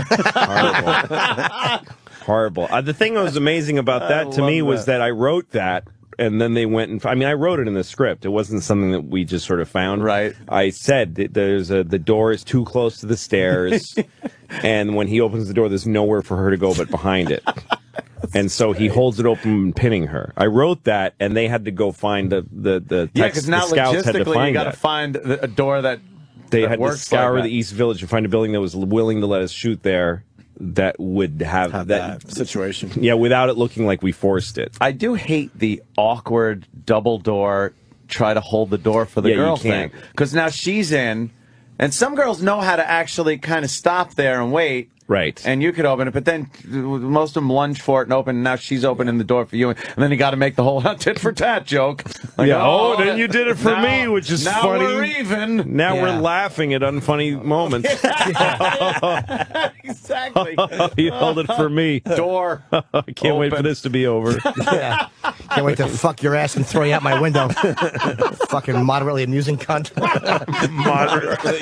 Moderately amusing cunt. That's some comedian should have that as a special. So Whitney Cummings' next special. Sorry, just picked one out of the hat. I know, he just picked a woman. Fair enough. Why not? Picked a woman out of the hat. That's what I always do. Hey, Louis, the open to the show, a guy flips off the fucking camera. Yeah. And there's some discussion about that, if you set that up or if that was real. Oh, no, that was... If I had set it up, that would have been a shitty... way to do it. Yeah, but no, when we shot that, the last night of the pilot shooting, we shot the stand-up at the Comedy Cellar, and we were figuring out as we were going along how to do that. And I got a Steadicam operator to stand on stage with me at the Cellar. That's how we shot that. And so you get that first-person feeling. Right. It's the same way I shot the stand-up on Hilarious on the special that's out at 10 o'clock Sunday on Comedy Central, and then later on DVD. And you do and Netflix. You do acknowledge the camera at one point. Yeah, during the Hilarious special. Right, because he got too close. Yeah. And I could hear the guy's cans. I could hear the tech director talking to the camera person. Okay, go to 3. We're going to pack, and you're trying to fucking do. I actually hear her telling him what he's doing. Go a little closer. You can get closer, Jim. You can get closer. And I'm talking to a fucking audience of 2,000 people during a set that I've been preparing for a year. Yeah, I'm glad you left that in. And I had to turn to him and say, you got to back off because I can hear you. Yeah. But we left it in because it is a strange... I think if you watch the show high, that's probably a really fucked up moment. Because you're just absorbed in it. Yeah, you feel like... And all of a sudden you go... You know, it would have been a funny thing to say, hey, Captain Obvious, you want to back up? I mean, I can think of this stuff later. But back to the guy who flipped off the camera. Okay, so... Sorry. Dying, sorry. Okay, the guy... So we shot at the Comedy Cellar with a Steadicam, and then when we were done, I was standing out in the Village. It was the summer, and the Village in the summer is just so active. And I thought maybe I should shoot a moment outside. And then it hit me. I don't have an opening sequence to the show. I don't have a way to open. And just to hand something into FX, just to give them something. I assume we'll shoot some kind of a really slick opening someday for this show, but just to have something to give them when we turn in the pilot, because they only gave us $200,000 to do the pilot, which is very low money for a pilot. Yeah. So we had a Steadicam guy there, which is a very expensive rig and person. And I said, why don't we just put the guy's Steadicam on with a 25 lens, doesn't matter, and I'll walk from the 3rd Street subway to the Comedy Cellar, which is my walk. That's how I get to work every night, and just walk in front of me with the camera, and we'll just shoot that. And so we're walking. We did exactly that. I came out of the subway. We only did it once, and he followed me, and then I just followed my instincts. I got to Ben's Pizza on McDougal Street and went in for a slice. That's why I always do get a couple of chomps. Yeah. Because usually what happens is I put my kids to sleep, and then I get a babysitter to come, and then I run to the cellar, and I haven't eaten. I fed them dinner and put them to bed, so I just need a little bit of calories in me to do a set. So I started eating the pizza, and the camera stayed there and just watched me eat pizza. And these young Asian kids with spiky hair, kind of like cool alt punky kids walk by, and they see a camera, so they think, oh, fuck you, like this kind of just, you know what I mean? Young people, contrary to anything. Fuck you, man. And the kid really did it like that. Like, you can't hear it because there's no sound, but he was stupid that he didn't, he could have just stood in front of the camera. And but really as he walked by, fuck you! Like, he did it like that. And I just watched him, and I kept a straight face. You can see me glance at him after he gives me the finger. And I thought, because I know the scope of the lens that we had on him, like, I know we just caught that, and I know it's out of focus, and I'm so happy that just happened. That's just so, and it was a moment that I thought, this show's going to be on TV. Like, that moment, literally, when he flipped off the camera, I thought, because I was like, that's so cool that's going to be in the opening credits, and I knew this is going to be the opening credits of the show. I'm not replacing this, and I think we're going to get on the air. Like, it just made me believe. That's awesome. Because of the fun, to me, the coolness of getting this this legitimate, sincere middle finger in this New York City show. That New York City moment. One of the funniest things that happened on Lucky Louie to me was we were doing a scene, and there was a woman who was a bartender, and she had a shirt on, and on the shirt was like the little clear tag that had like LLL, like for large. Oh, yeah. And from the Gap. Yeah. You always forget to take those off the back of your leg. We're rehearsing, and Louis goes to me, all I want is for that to be shot and on television. Yeah. I want that so bad. Yeah. And it was, I don't think we had to take it off. I don't know if they took it off or if they caught it, but you're like, I just don't want them to catch that. I want her to have that on television. Oh, no. I love when imperfect things happen. And awful things. And I go, we're using that. It's easier to do on this show than Lucky Louie. There was some level of people trying to perfect stuff all the time, and that used to make me irritated. Look how easy it is to just pull shit up. I was very happy when it came on Netflix, by the way. I love the open of this fucking show. Yeah, this is just, I was really tired. We'd been shooting all day. And you look very natural. Like, that's how you look walking. And actually, it backs up if you know the geography of you walk village. past it already, Lou. What the fuck? There he is. And then you give a little glance over to him. You did. I just missed it. I looked a little glance over, like, what the fuck? Oh, yeah, there he is. Right on. Fuck you! Fuck you! A camera, fuck you, man! Yeah, like, that means anything. Dude. Yeah. The camera represents the eye of the man. No, and this font is just what was. I used it for other shit. Yeah. And we kept it. I didn't. Yes, that's passed by about a block. How much you have to pay for the song? I'll tell you about that in a second, because I couldn't afford the song. Jeez. Here comes the dude. And I look at him. That's great. There's me looking at him going, awesome. You just look over. Thank you for that. Over and I'm thinking, then look back. No, and that moment of me looking is me thinking, I'm got my own TV show again. I honestly felt that way. No, the song, and the song I picked off of iTunes or whatever and threw it on for the sake of the, for just to have something to hand in as a complete thing. And then John Landgraf, the guy who runs FX, when he saw it, he said, I think Louis fits into it. And also, I didn't know I was going to call it that. I just did that as a thing. And he said, I think Louis fits in. I like the opening. I like the song. He took it as the way the show's supposed to be. And then I needed to go get, then I needed to go get this song, Brother Louie, which was originally recorded by a band called Hot Chocolate. Mm-hmm. And then it was re-recorded by the Stories. And so we went after it, and our legal tiny department, and they said they would give us, there's the publishing and then there's the recording. The publishing is the actual, like the song lyrics and the arrangement, and that costs us, we pay $5,000 an episode for that, which for us, $300,000 show. That's a lot. That's a chunk of our budget. Wait, is that publisher and the artist have to get the same thing? I think that was a way to prevent. Well, some people own both separately. The master recording is a different group of people, because actually, we pay Hot Chocolate for the publishing, or whoever owns their publishing, because they wrote it. But the Stories version is the one that we wanted. Okay.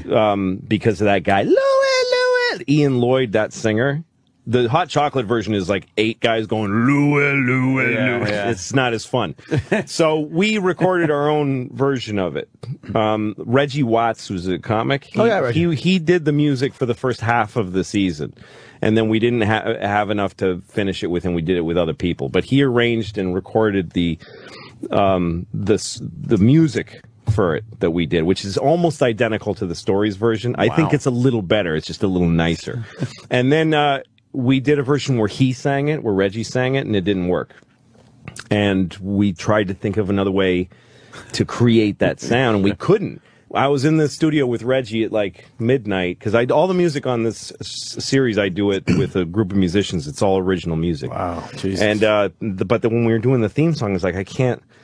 How are we going to do this? And then I thought, well, whatever happened to the Stories? Like, whatever happened to the lead singer? So I went on the internet, and I Googled Ian Lloyd.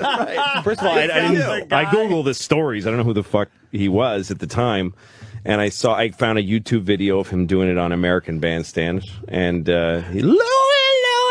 And so I Googled his name, and Ian Lloyd is just a guy living in New York City. And he has a band. It's his son's band, but he's like sings. Jesus Christ. And so he's got a little website that he obviously hadn't updated since like 1989 or something. And there's an email on it.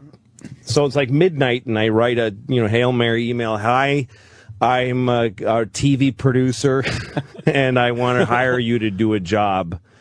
Write me if you're interested. And the next morning, I wake up to an email. This is my current email. Please, this is my phone number. And he gave me his phone number. So I call him up, and he's the fucking greatest guy in the world. And he's just happy to still be singing. Yeah. And I kind of asked, sort of carefully, do you still have the pipes to do what you did on the song? He said, sure, I do.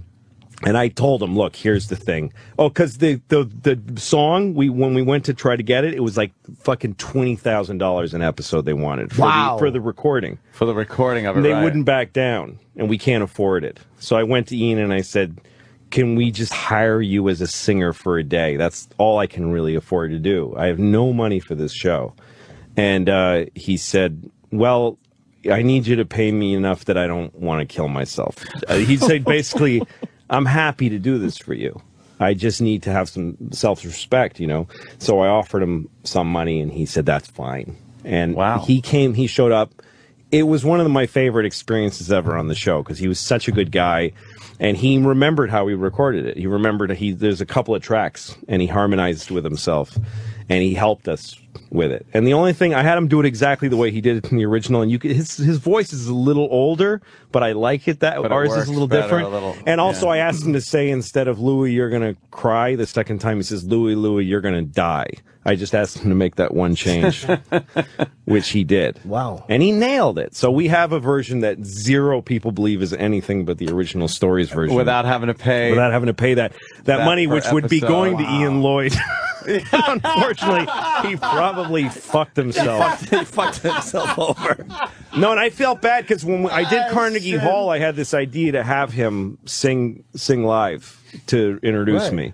And I thought that would be so cool, and he'd go crazy singing Carnegie Hall. I'm sure he didn't see that coming in his future. Yeah. And And but the people at Carnegie Hall, if you do music, they charge you like you're the fucking symphony orchestra, they get like you're the Philharmonic. So I couldn't afford it, but they printed the programs that says with special guest Ian Lloyd on my collector's item.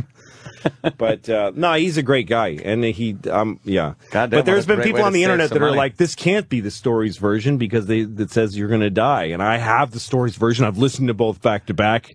They don't notice the daughter change, but they notice that fucking shit. Yeah, that's could you have him sing live if you had a recording, or is it just if music's being played? If you had the music taped? Well, at that point, I wanted to have like a little combo band, and then they said that would cost a lot, and then they said, well, you could do it with playback, and then I said, well, I just don't want to do it. So you just called me out on a lie. I really just kind of backed out on hiring him. But I never told him I was going to hire him. For comparison, we got the original. Oh, yeah, okay. Right at the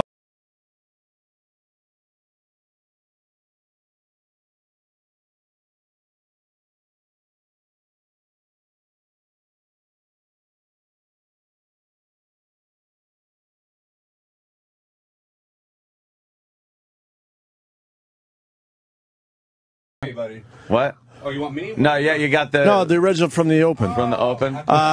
Louis, your version's way better. I think you really updated it. Let's see.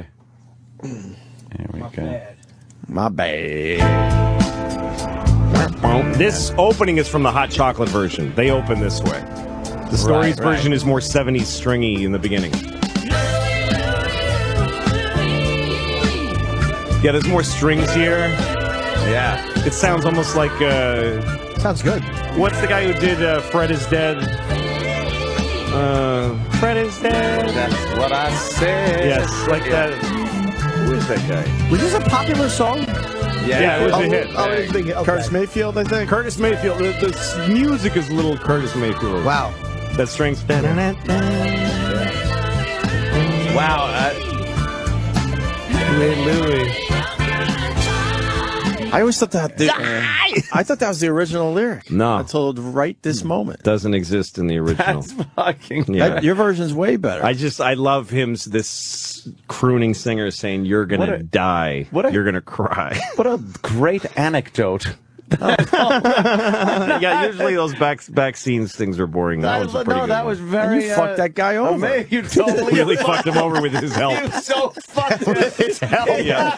He has horrible representation. He would have started getting checks from ASCAP. They'd be coming every time the show is on. Netflix. Everything fucking DVD. Boom, boom. Instead he got a day rate. You had such a great experience with the guy, but you fucked him over. I owe Ian Lloyd. He's a good man. I always get emails from him when he's in town and stuff. Put him in an episode. He's a good man. No, I'm going to. He also wants to act, too, so I'll put him in something. How old is he? I have no idea. I don't know. Black or white? 50s. White guy. Oh, okay. Yeah. Scrawny white guy. Yeah. With a voice. Nobody has that voice. I mean, that's a testament to what he did. That fucking 30 years later, I couldn't find anybody that could replicate that sound. There's no white guy. That is amazing, yeah. No, what is that? Yeah. What kind of, it's not soprano or something. It's just heroin. Yeah. Oh, that's him right there? Yeah. Hey, he looks all right. Hey, listen, he's awesome. Why don't we take a break? Fishing captain. Louis, you going to make it to the end with us, or do you got to go somewhere? I'll hang around. Okay, good. Louis C.K., he's here to promote Hilarious, which is going to be on Comedy Central Sunday night at 10 p.m. And then it'll be available on CD and DVD Tuesday. Hilarious yes, it will. Is great. More with Louis C.K. Stay there. C.K., I don't know if what we were just talking about is worth talking about on the air, but I was telling Louis, when I walk around in my dumb life, so many people come up to me and tell me one of their favorite episodes of Louis' show was the one where he follows the kid home that kind of threatened him in the donut shop.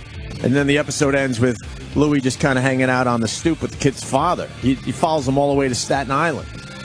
And it's not a lot of laughs in there, but people love that episode. But it also, you were saying, frustrates or pisses off people because they weren't laughing. Yeah, I mean, I don't get that. Well, because that could have been my favorite episode. I think it was one of my favorite ones. I mean, I don't look at stuff on TV as segregated comedy or drama. Right. Like most things actually that are sold as comedies don't make me laugh. Like right. I haven't watched a comedy movie that's really made me laugh. To me, please, you didn't go see the Fockers movie? Come on. Yeah, that's a movie made for you, Lou. It's funny because made for you. Robert De Niro, his comedies are so bad, but his dramas are hilarious. To me, two of the funniest movies in history are Goodfellas and Raging Bull. Two hilarious movies, not sold as comedies. They're not supposed to be funny. What was the last comedy you laughed at? Do you remember? Fuck, I don't know. Maybe Dumb and Dumber. Wow. Like, that made me laugh just because of how dumb and dumber it was. Yeah, exactly. But other than that, I haven't really laughed at a lot of... Sometimes I watch Family Guy on Netflix to fall asleep. Like, it's something that actually helps me fall asleep. And it makes me laugh really hard. But there's something...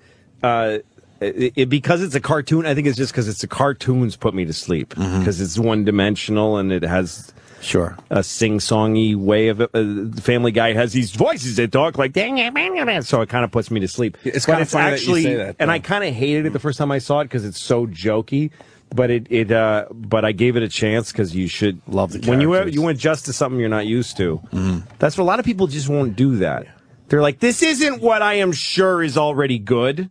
So I hate it. This is not what I'm used to. But if you make an adjustment, and actually if something's not what you're used to, then you might find a new thing to laugh at, which there's nothing better in life. And if Family Guy does that for me, it surprises me with a constant stream of jokes. And then I go to sleep. You made a great point during the break when we were just chit-chatting. You said you like being surprised by things. That's the best thing you can do. Fuck yeah. Is to find entertainment or humor or intrigue in a location of people's minds that they haven't found it before. And it goes back to that poker scene you did, which Jim Norton's in and all the guys, where you guys are just busting each other's balls. It starts as just, and also because it was early in the season, I liked that people would be, I'm aware of the context of an episode now, from having done Lucky Louie taught me a lot as far as like just coming on TV all of a sudden. Sure. And what that means. So I knew people would be like, they'd start watching the poker scene thinking, okay, so we're going to once in a while see Louie and his buddies playing poker. This is an introduction to, and they banter and they make gay jokes because that's just what fellas are like. And then that episode just stumbles into this fucked up territory, and then all of a sudden you're not laughing, and you're watching this guy talk about this thing, and then I make a joke in the middle of it, which is really inappropriate, and so it's wait a minute, am I supposed to be laughing at this or not? Right. And then it goes away. The episode isn't even about that, and we never saw that group of guys again. I fucking hate you. I'll tell you why. Because you just explained what I thought. Like, okay, the poker. Yeah, but hate's not the way to deal with it. No, I hate Louis. But I thought you were going to keep going back. That would be a central thing of your show. Right. Absolutely. I bought into that. Like, okay, they're going to be doing poker every once in a while. Right. To just kind of have a little fun and beat each other again. up. And it never happened again. You surprised me with that. We might in season 2 have another poker game. I don't know. Right. I don't know. But you didn't have to go there again. No, I didn't have to. And again, other shows would have. Other shows would have. Every show would have. Well, there was some lines that were every show would have done it. Definitely. You should have done something like we were playing cards and someone should have said liquor in the front, poker in the back, and just give you a little finger like that. A little finger on the side. Yeah, a little joke. That would have been good. Maybe we'll come back and do that. No, and we didn't come back to it. And other shows would have been pressured by a network to. We love the poker, guys. Please do more poker, right? Let's hear. Yeah, that's what Eddie Brill has to say this week. Maybe he gets sad. Yeah. Oh, they would. And not only would they do poker, but every episode, every poker scene would start with guys razzing each other and then getting serious. It would have happened over and over again. Same exact way.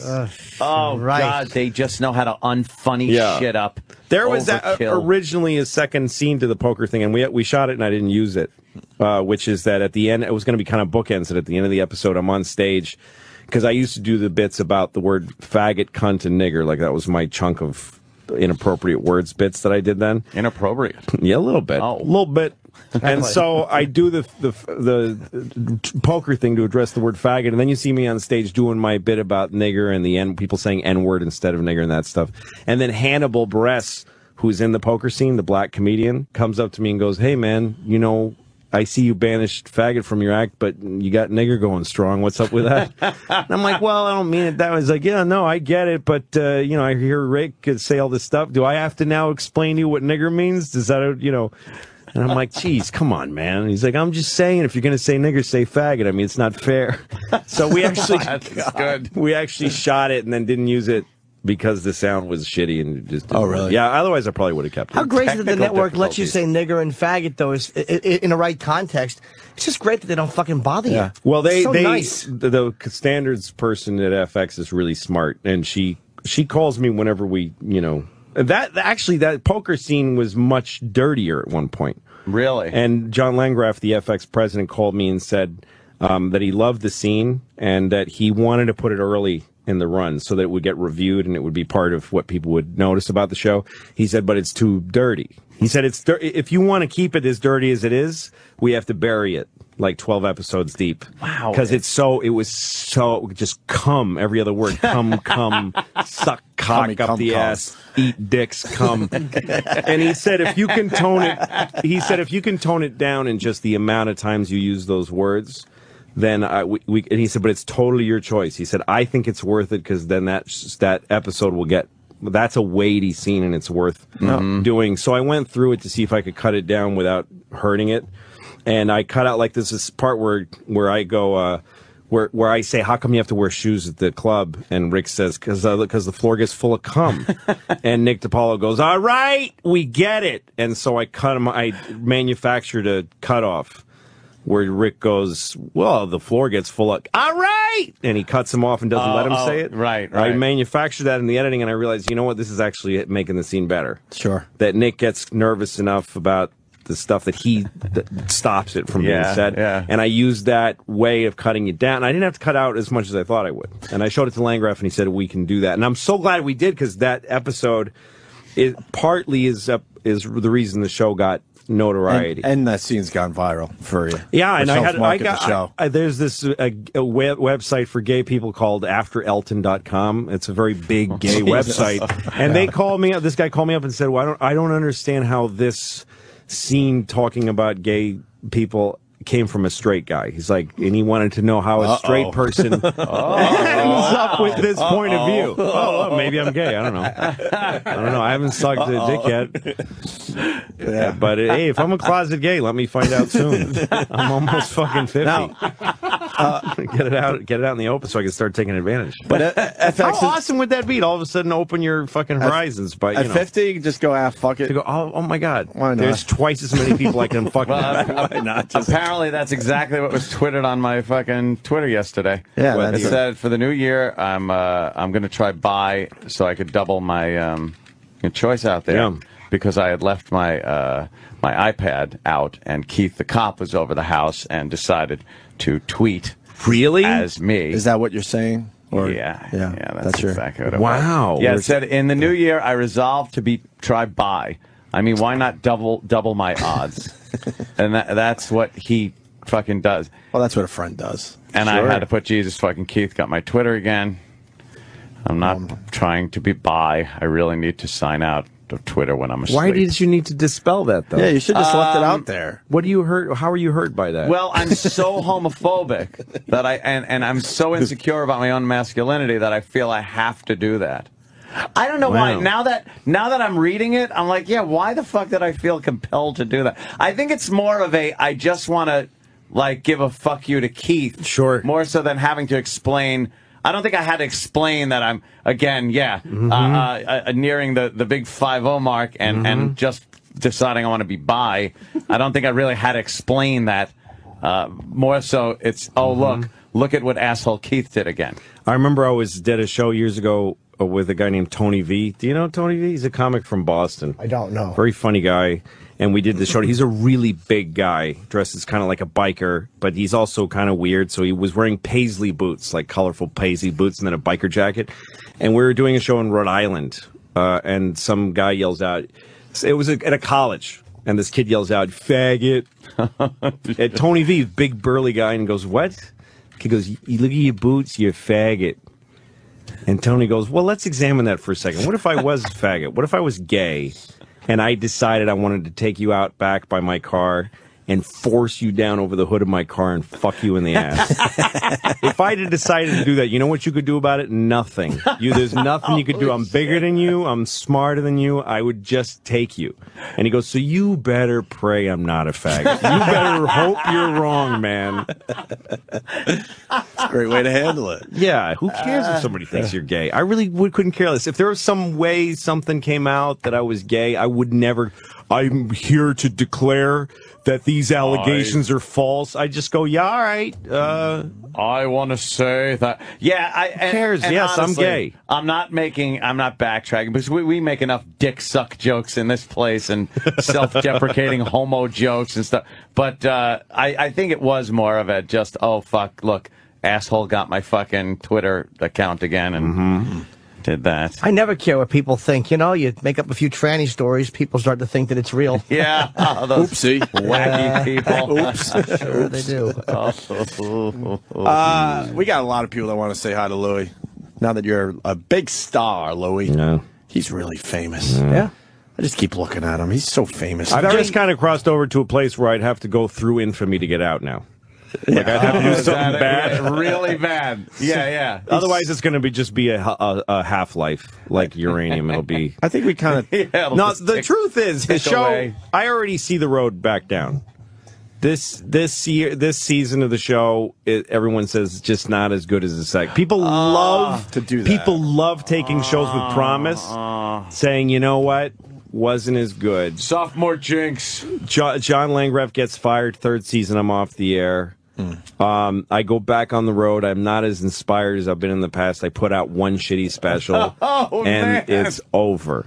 I'm back at the Tempe Improv for $3,000 a week. This leads to. I already movies. know the. It leads to movies, Low. And I know I I can't handle the Tempe Improv at $3,000 a week at this point. So So I don't have a good. yourself. So I go back the next year, and they're like, "We don't even want you." And then I'm teaching college. Terrible. Maybe if I'm lucky, teaching college. You drive by all the theaters to get to the local comedy club. Remembering the days when you're at the theater. And fucking, Daniel Tosh doesn't say hi to me when he walks by. Daniel, hey, what's up? Hey. No, I'm not a fan. I'm actually a comic. Okay, it's fine. No, Daniel, remember I used to know you. Fine. Okay, all right. Daniel can't talk to you right now. No, I know him. No, I know Daniel Tosh. I do. What's worse than that phony, like, hey, man, how you doing? Oh, yeah. Oh, man. Really? Really? Oh, it's fucking horrible. Oh, man, yeah. Oh, it's brutal. Yeah, it's Jim. Jim, no, of course, Jim. Hey, I want to go to the phones because a lot of people want to say hi to Louis C.K. Right. The big special is this Sunday at 10 p.m. on Comedy Central. Hilarious. And it will be available on DVD and CD Tuesday, January 11th. Let's say hi to Howard in Miami. Howard. Louie, love the show. Thank you, Howard. Hey, tell us about your Sarah Palin tweet. Yeah, you kind of talked about it earlier. Yeah, where you been? Sarah Palin, yeah. I didn't hear. I was just drunk, and she fascinates me. That's all. Yeah, where you That's been? it. That's You the don't story. think she has a real shot, right? No, I think she could get nominated Yeah. and then lose. Yeah.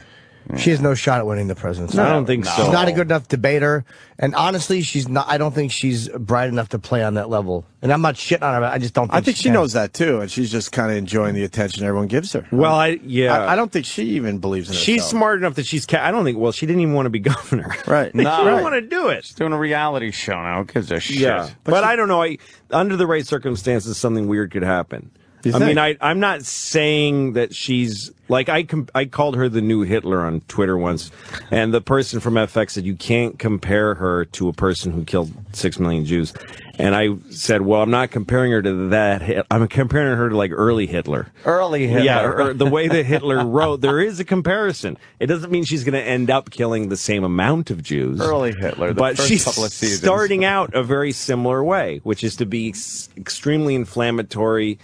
Go to the right of the right wing, which is what she did. Attack the conservatives as not being conservative enough and create this reactionary fucked up party and take a few seats in the legislature and then take a few seats more And I mean, this is what Hitler did. Hitler was elected to power. People forget that. Oh yeah, they love He took the Reichstag in little pieces, and then they started doing stuff like all of them would stand up and walk out during votes so that nothing could get done. Mm-hmm. And then he created a fake explosion and fire in the German capital and said it was terrorism. And then based on that, they created emergency measures, and then he got reelected, and then he made himself Führer. Yeah. She could do that. Führer. It's easier to do with a parliamentary system like they have in Europe. Yeah, it's a little rough. President is harder to take. I think that way. Yeah, I think it's kind of tough. It's easier for somebody to rise to power in the presidency like Castro or Obama did. Look, I have to bash. Yes, I have to bash. Totally, I understand. The socialist. All right, let me see. I understand. Let's go to Jersey. Eddie. Hey, guys, good morning. Good morning. First-time caller. Love the show. Thanks, Hi, Eddie. Listen, Louis, Yeah. there's a scene you shot in one of the episodes at the airport. I wish you guys had played. It was one of the funniest things I've seen, and I'm 57, so I've been watching TV since you had to get up and change the channel. So, It's a long time, Eddie. Yeah, I know. But you got the guy at the counter losing his mind, but he's just out of the shot. I think you can just see his wife.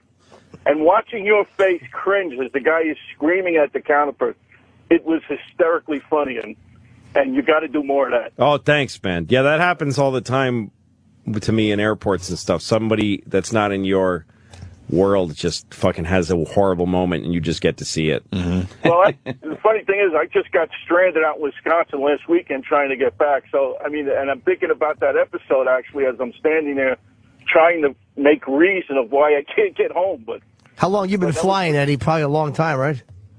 Since the Wright brothers, dude. They invented the airplane, so that means a long time. That's a long time.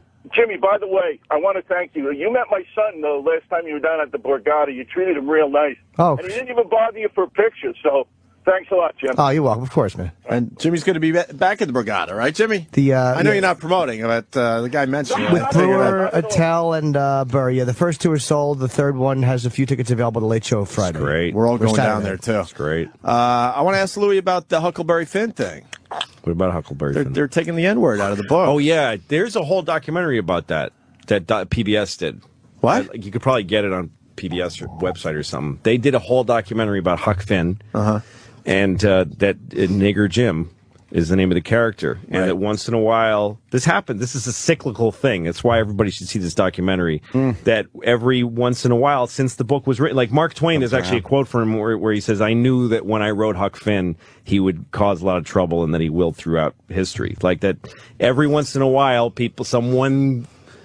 some fucking college student reads it and goes, "That says nigger on it. That's really offensive." Comes around like niggers and starts a thing. Yes, some fucking nigger. So there's actually in the documentary there's a great moment where Reagan is giving the Mark Twain Award to somebody or something like that, and he goes, and who can forget Huck Finn and his great friend. Jim. And there's a moment where he looks to the side and you can tell there's an aide waving his arms around. Like he said to him 50 times, Mr. President, when you give this award, say Jim, but it's Nigger Jim. I read it. I haven't read much, but it's Nigger Jim. Mr. President, you can't say nigger anymore. Why not? Why not? They don't like it. Oh, fine. Okay, so then he was practicing for the teleprompter, and his friend Nigger Jim, Mr. President, please don't say nigger. I'm telling you right now, it's going to be the end for you. Oh, well, fine. Goodness gracious, it's Nigger Jim. That's the fellow's name. Then he started making it worse. See, and he goes, and his friend Jim. In the place of that's great. It should say instead, when they reprint it, Jim. Every time it's supposed to say nigger Jim.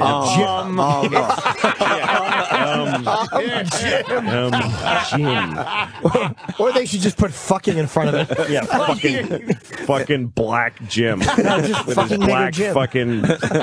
fucking owned by another person face. In a different font, so it really There's nothing more ignorant ignorant than thinking you're fixing anything. Thank you. By taking Nigger Jim out of Huck Finn. But it was a fucking it's a fucking monument to American history. This is what, and the book is about a kid's struggle with if you've read Huck Finn, which I haven't, the point of it, no, I read it at some point, but the point of it is that this kid, Huckleberry Finn, has this friend, Jim, who's a slave, and he's his friend, and he grew up with him, and he wants, Nigger Jim wants him to help him to escape slavery, and the kid has been raised that that's wrong, that Nigger Jim is a slave and he belongs to somebody else, and to help him would be stealing, would be like corroborating with a theft, to take away. That's what people were raised. And he has an internal struggle of, but I know him, he's a human being, and I don't know what to do about it. And to take away nigger out of the Nigger Jim's name just fucking destroy it.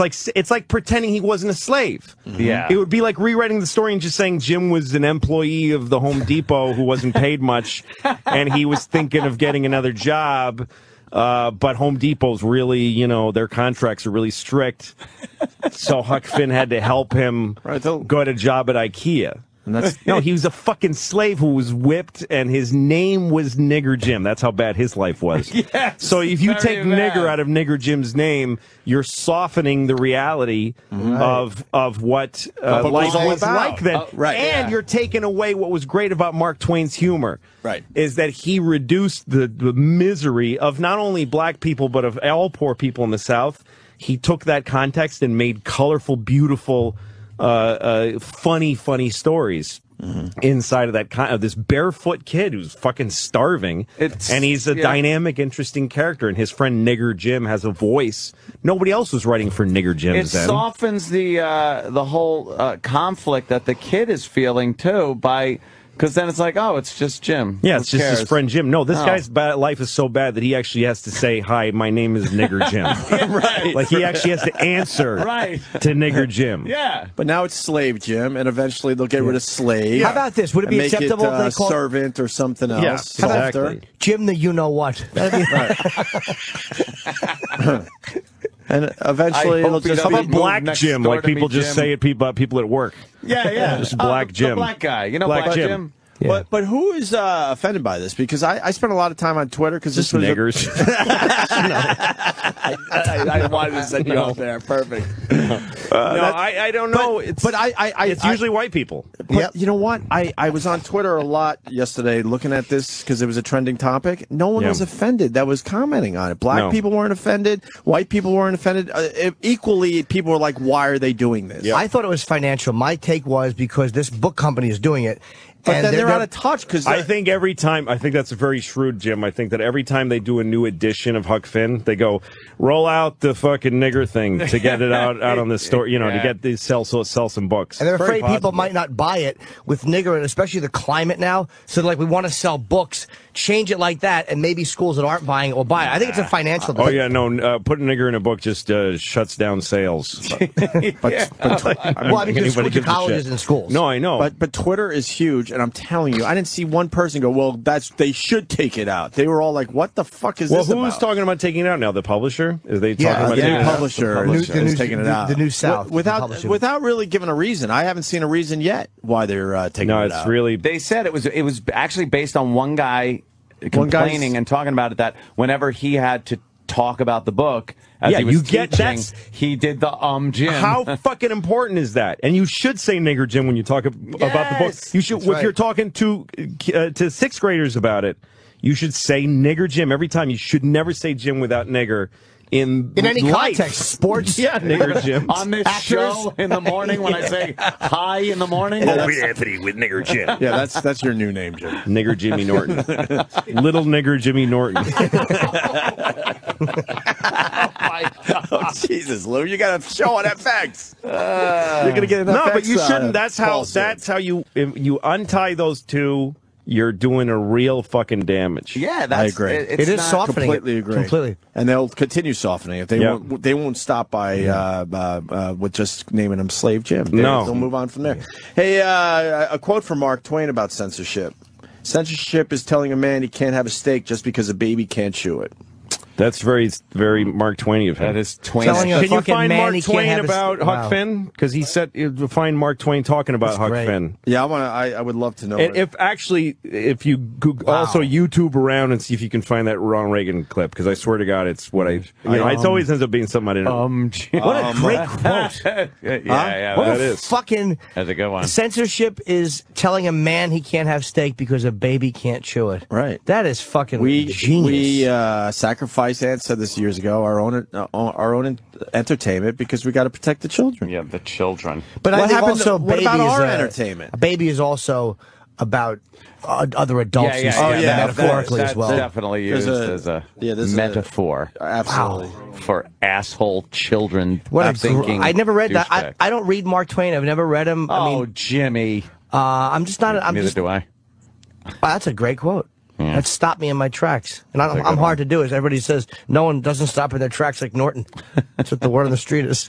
People who think other people have different impressions of them than they do. Well, everybody's like, people always know. I don't fuck around. Nobody knows that.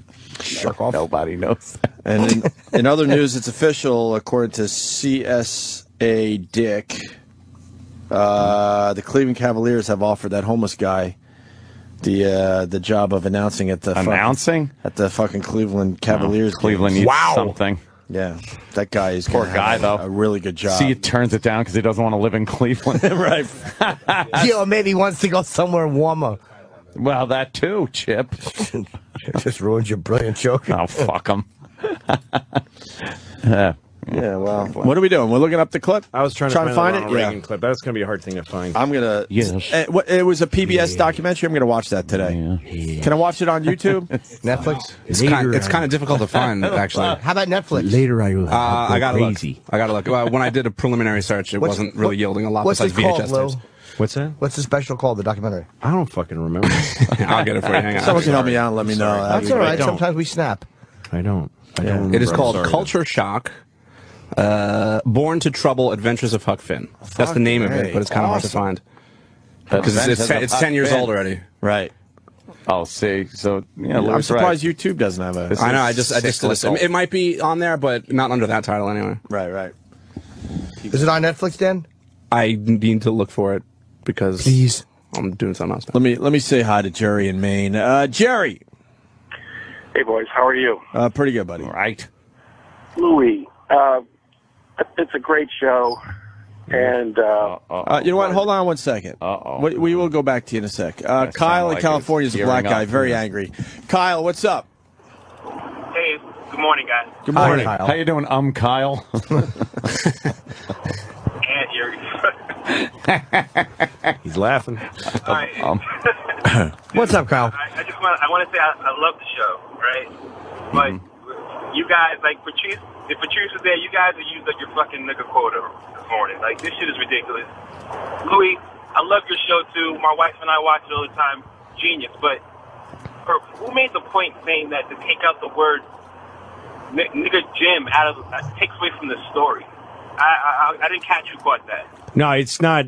It would take away from. Well, it would take away from the story, but it also would take away the historical context of it. It would take. It would be sanitizing. Kyle, let him finish. He makes a good point. It would be sanitizing history in a way that in the end is bad for black people, I think. He was a slave. Yeah, I know. So how does taking the word, that a highly offensive word, mind you. Because he wasn't just a slave, he was called Nigger Jim. Everything about his life. That's how horrid it was. It takes away from the horror of what this guy's life was. And also, Kyle, let me ask you something. When you read something, you should be hit with a visceral reaction. Like Slave Jim, it's a horrible thing to be a slave, but that doesn't give you a visceral reaction. When you read... No, Jim, if you knew anything about what slavery was really entailed, it doesn't matter what you call it. You have 1 minute left on your phone card. You have 1 minute left on your phone card. Kyle, I'm going to wrap it up. Let me ask you a question. Because we've said what we think about it. If you want to add something, what would be accomplished by taking Nigger Jim out of the book? I think the fact, and I agree with you on censorship, it's diluting our society. And that quote that he had saying, if you take steak away from a man, it's like you're stopping a baby from eating. Kyle, what would be accomplished? Did you take him off? No, he's not. What would be accomplished? What positive would come out of taking Nigger Jim out of a book like Huck Finn? The positive that I feel would be accomplished would set a standard as far as what's acceptable in our society, and I agree with you as far as censorship, but it's not about censorship. It's about telling. Somebody said it was a great part of American history, right? That book stems from a great part of American history. It's part of American history. Right. That was a very dark and disgusting time in our history. So should we let's make believe it didn't happen. Should we go back and change what it was really like? Right. Is that is that even fucking, I don't think it should be celebrated. Kyle, should we go back and should we redub it's not being celebrated, it's being motherfucking nated. Grow the fuck up, man. Should Roots be edited a certain way? Should we redub Schindler's List and everywhere that they say Juden, say respectfully Jews, no problem with them, but let's go ahead and kill them, but let's not go and call them Juden? I knew you would bring that point up as far as how the Jews were treated. Even the Japanese in World War II, we call them chinks and whatever you call them, flat faces, who knows? I understand your... Dude, should Roots be redone with the word nigger removed? No. Why? Because that... All right, I'm nailed. You got me. Okay, thank you, Kyle. Seriously, that takes balls to admit you're wrong. Yeah, no one does that. I'm done with You're that. right. All right. Oh, you know what? Thank you, Kyle. So go home and get your fucking shine box. Thank you. That's wonderful. Yes. Hey, Lo, you think Frank Vincent quotes? Listen, he said it. We didn't say just it. a question, because it goes back to the 9/11 stuff and all. You think slavery was bad for everybody that was a slave? Imagine that. Oh, that was a slave? That was a slave. Do you think like one guy was kind of cool? I'm just asking the question. You think there were some slaves that went, holy fuck, this is a pretty good damn life I got? It was no, because you can't choose it. You can't make a choice. That's essential to his human happiness. Some guys had better experiences. The ones that worked in the house. That's where that some especially people comes from, found happiness inside was everybody of lives happy of that slavery was abolished? You would still be the burden. Or did some people go, fuck, I had it actually pretty easy doing what I was doing, and now when I learned American history back when I was in junior high school, because that's as far as my education really got. I was in high school, but I didn't learn anything there. Life got very suddenly difficult for people after they were freed. Their life, some of them, their lives were simpler, and then some of them, their lives got more difficult. But I think if you had asked them, they would have said life is hard now, but I'd rather that than be a slave. I would say most people. Just but there's always you're always going to have some that'll like take that are going to go. really? Certainly, life was easier than. It's like I can prison. think that there about a lot people, of times in my life that were worse but easier. There are people in prison that don't want to ever get out of prison. So also, by the way, those people, the slaves that were freed, took a hit for the rest of for every generation after them. They had the hardest job, which was to transition to a free life, and they suffered for it because suddenly they go from being slaves, somebody who at least the whites would protect them just because they're their property, just based on with the same protection of like stay off my lawn, stop hitting my slave, and then suddenly they become just their neighbor who they hate. Right, and they'll do because they're so bored of being poor that they just take it out on black people. So I think that there was probably black people that were bitter. I'm talking totally out of my ass. It's not my experience, but I'm speculating. If I was to speculate, I would say obviously there are people awful, like this. I think I wouldn't be left with like I shouldn't have been freed. I would have been left with white people really stink because first they fucking capture you, own you, and then they let you go and beat the shit out of you till you die. I really am not fond of whites. That would have been my prevailing feeling for anybody at that time. You sure not freedom stinks, but white people aren't fun in any capacity. They're not being fun and nice. No, they're not being fun and nice. I think if slaves were kind of given some of the shit Sorry. No. That guy's not really nice. It's like this. There's a Gary Larson cartoon of hell, and there's two guys sitting in the corner of hell waiting to get like tortured, and one guy's whispering to the other guy, "I hate this place." It's like sort of off. It's not for me. I'm not into this.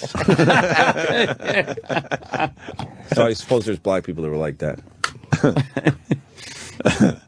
Yeah, I think it's put a terrible burden on the country in many, many ways over many, many years. You know, like Kyle's call though is like, you know, he's a black guy. He's fucking doesn't like the word nigger. Fair enough.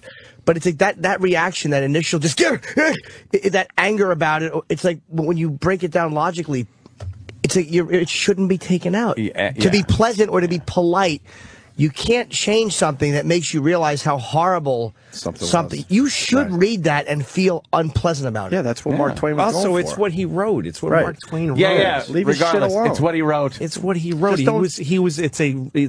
a insight into his mind, and even if he wrote it for a nefarious reason, it's what he wrote. Either don't print the book or print it, or don't buy it for schools if you don't think kids should read it. Whatever. Go have them read another book. What are they going to read? A Harry Potter re-edit book Birth of a Nation? Yeah, no, it makes no sense. Let's re-edit. It's funny though. It's true. People are so excited to get offended and to clack it on the keyboard or make that phone call that they don't think about it. They don't think about it. And you give him one simple argument. What, should you take it out of roots? No, but... Oh, yeah, that's right. Like, why? Why should you? Oh, yeah. That's why my nickname is... Oh, sorry. Oh, what? I was going to say my nickname is the Slippery Slope Kid. I really know how to bring up slippery slopes. And that's why you got to fight it, because then you start here, they just continue, and they edit everything. Every movie we know, every book we know. You can't History edit in general. They would love to edit. You can't edit unpleasant things. Right. They're there. History. Don't watch them or don't read them. I mean, it's why I wear a shirt that says, "Hey, the knob has an on and off switch." You know? This guy, you gotta love that. This guy's got some insight on the guy that's doing this. Daniel in Oklahoma, you know a little more than we do, hopefully. Yeah, I read Welcome aboard, Dan. Thanks, Jim. I read an interview with the guy, and it's just one guy. This was not like a publisher's decision. It wasn't like a board of people who decided to do this. It was one guy. He's a Mark Twain scholar, I guess, as much as you could be. Right. And then he goes around and he does presentations at schools about the books and stuff. And he found that a lot of teachers are afraid to assign the book as reading because of that word. So what he did, he rewrote the book, because it's like what is public domain, so somebody can publish it. And at the beginning of the book, there's a several-page foreword that explains that this has been censored, and it basically says, anytime the nigger, I'm going to put slave. Like, you basically know that up front. But he just did it so that teachers can assign the book and kids can learn it and want it. And it's a fucking shame. It's a fucking shame, because kids should know. It's not a conspiracy, and it's not. He doesn't feel guilty about it. I believe it is. No, it isn't a conspiracy. It's just a bad decision, and it has an impact, because kids that are going to read the book aren't going to know what history was like. They're not going to know how bad things were. They're also not going to know how the story worked. They're not going to understand the irony, almost, the dichotomy, or other words I don't know exactly what they mean, of this kid having a friend who he calls Nigger Jim, and he has affection for him, and actually is thinking about turning him in. He's actually thinking, well, if I was taught the golden rule: turn niggers in when they run away. Like that's what it was to grow up in that time. Yeah. Come on, Nigger Jim, you're my pal. What a crazy sentence that is. Leave it the fuck alone. Yeah. Let kids deal with that. Not only the reality of how hard things were for black people, but that there were friendships that included moments like saying, Nigger Jim, you're my best friend, or whatever. I don't know the book well enough to come up with, but there's probably some, like there was a movie about Hitler that came out a few years ago with John Cusack, where he knows he's a friend of young Hitler when he was an artist. And he says to him, fun Hitler. And he says to him at one point, "Oh, Hitler, let me buy you a lemonade." That's a quote from the movie. Hitler, let me buy you a lemonade. What a crazy thing!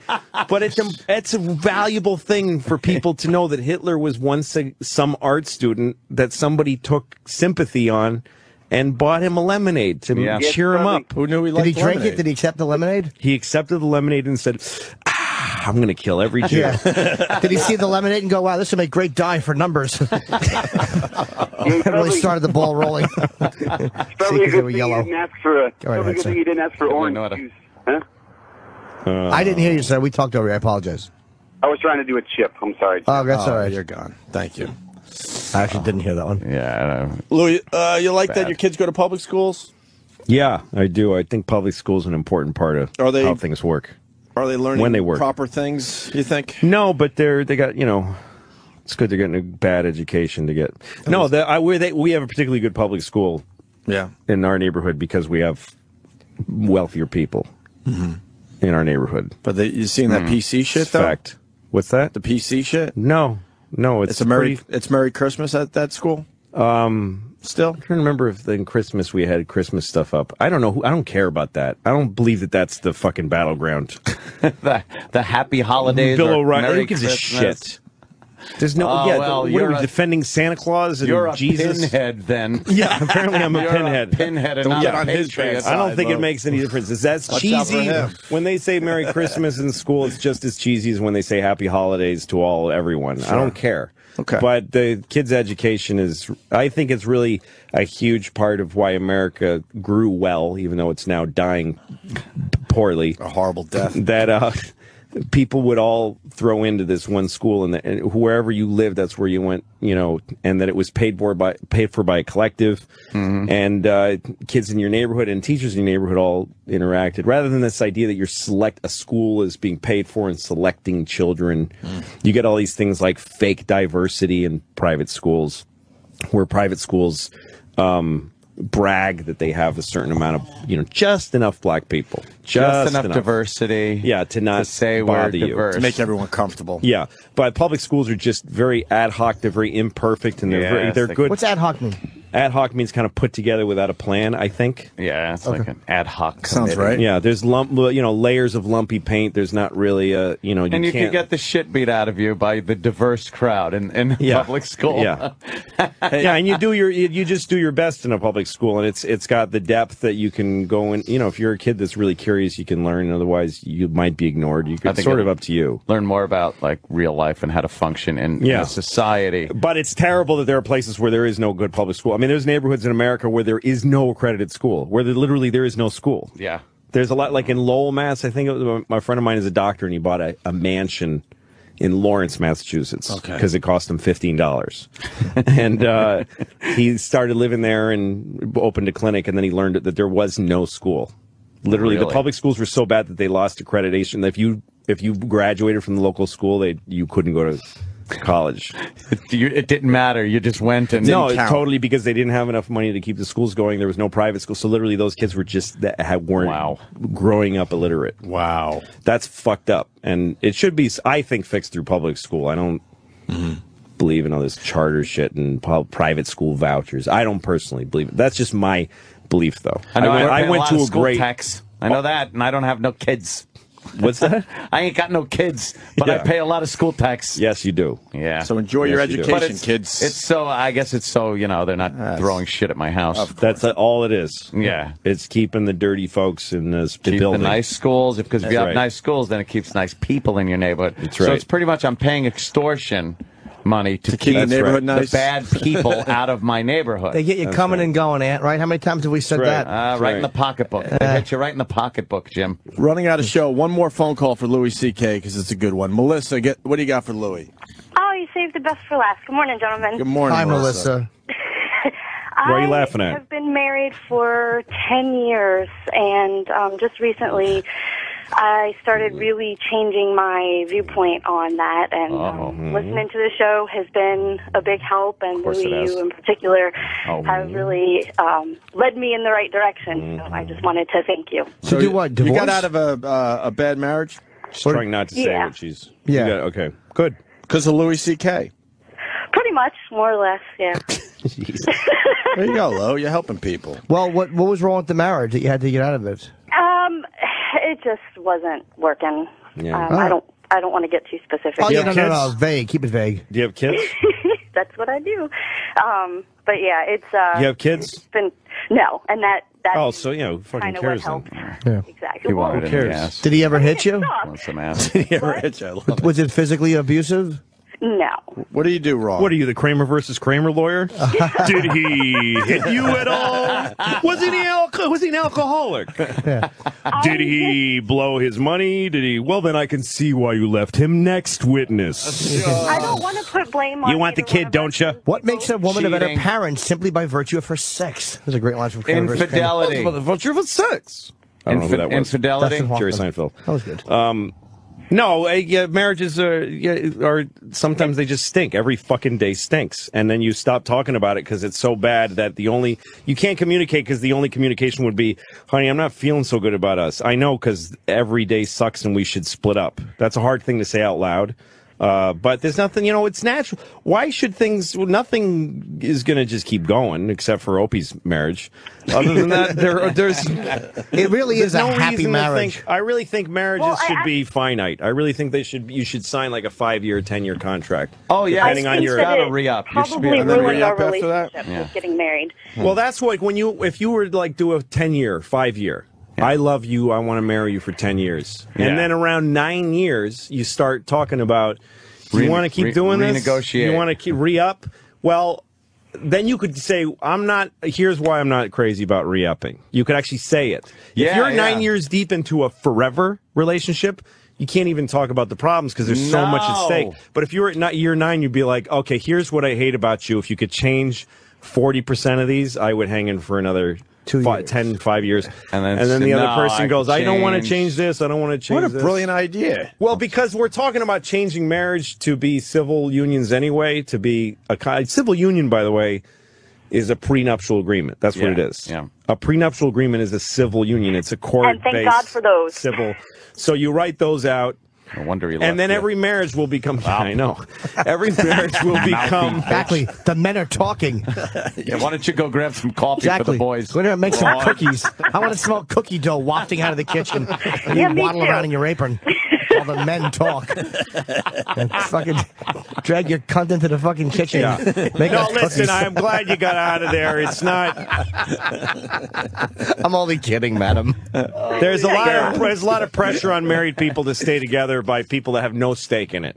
Yes. No, you got to right. hang in there. Like you don't live in in-laws. my fucking house, So You don't know the misery. no, and if you don't have kids, I don't even care. I mean, if you don't have kids, you broke up with your boyfriend. You're dating, right? Yeah, who gives a fuck? It's it. meaningless. There's no. You just. It does become different when you become a father. Holy Yeah, that's shit, it, man. Totally Well, different. in any world. event, thank you, Louie. All right, Melissa, Sure. Go Bye, fuck Melissa. yourself. Yeah. Good luck to you. With that, we got to thank Louis C.K. It was great catching up with Louis, man. Always. Thank you, fellas. He's really famous. Yes, he is. Oh, Very famous now. oh my God! No, it's. I'm at the White House.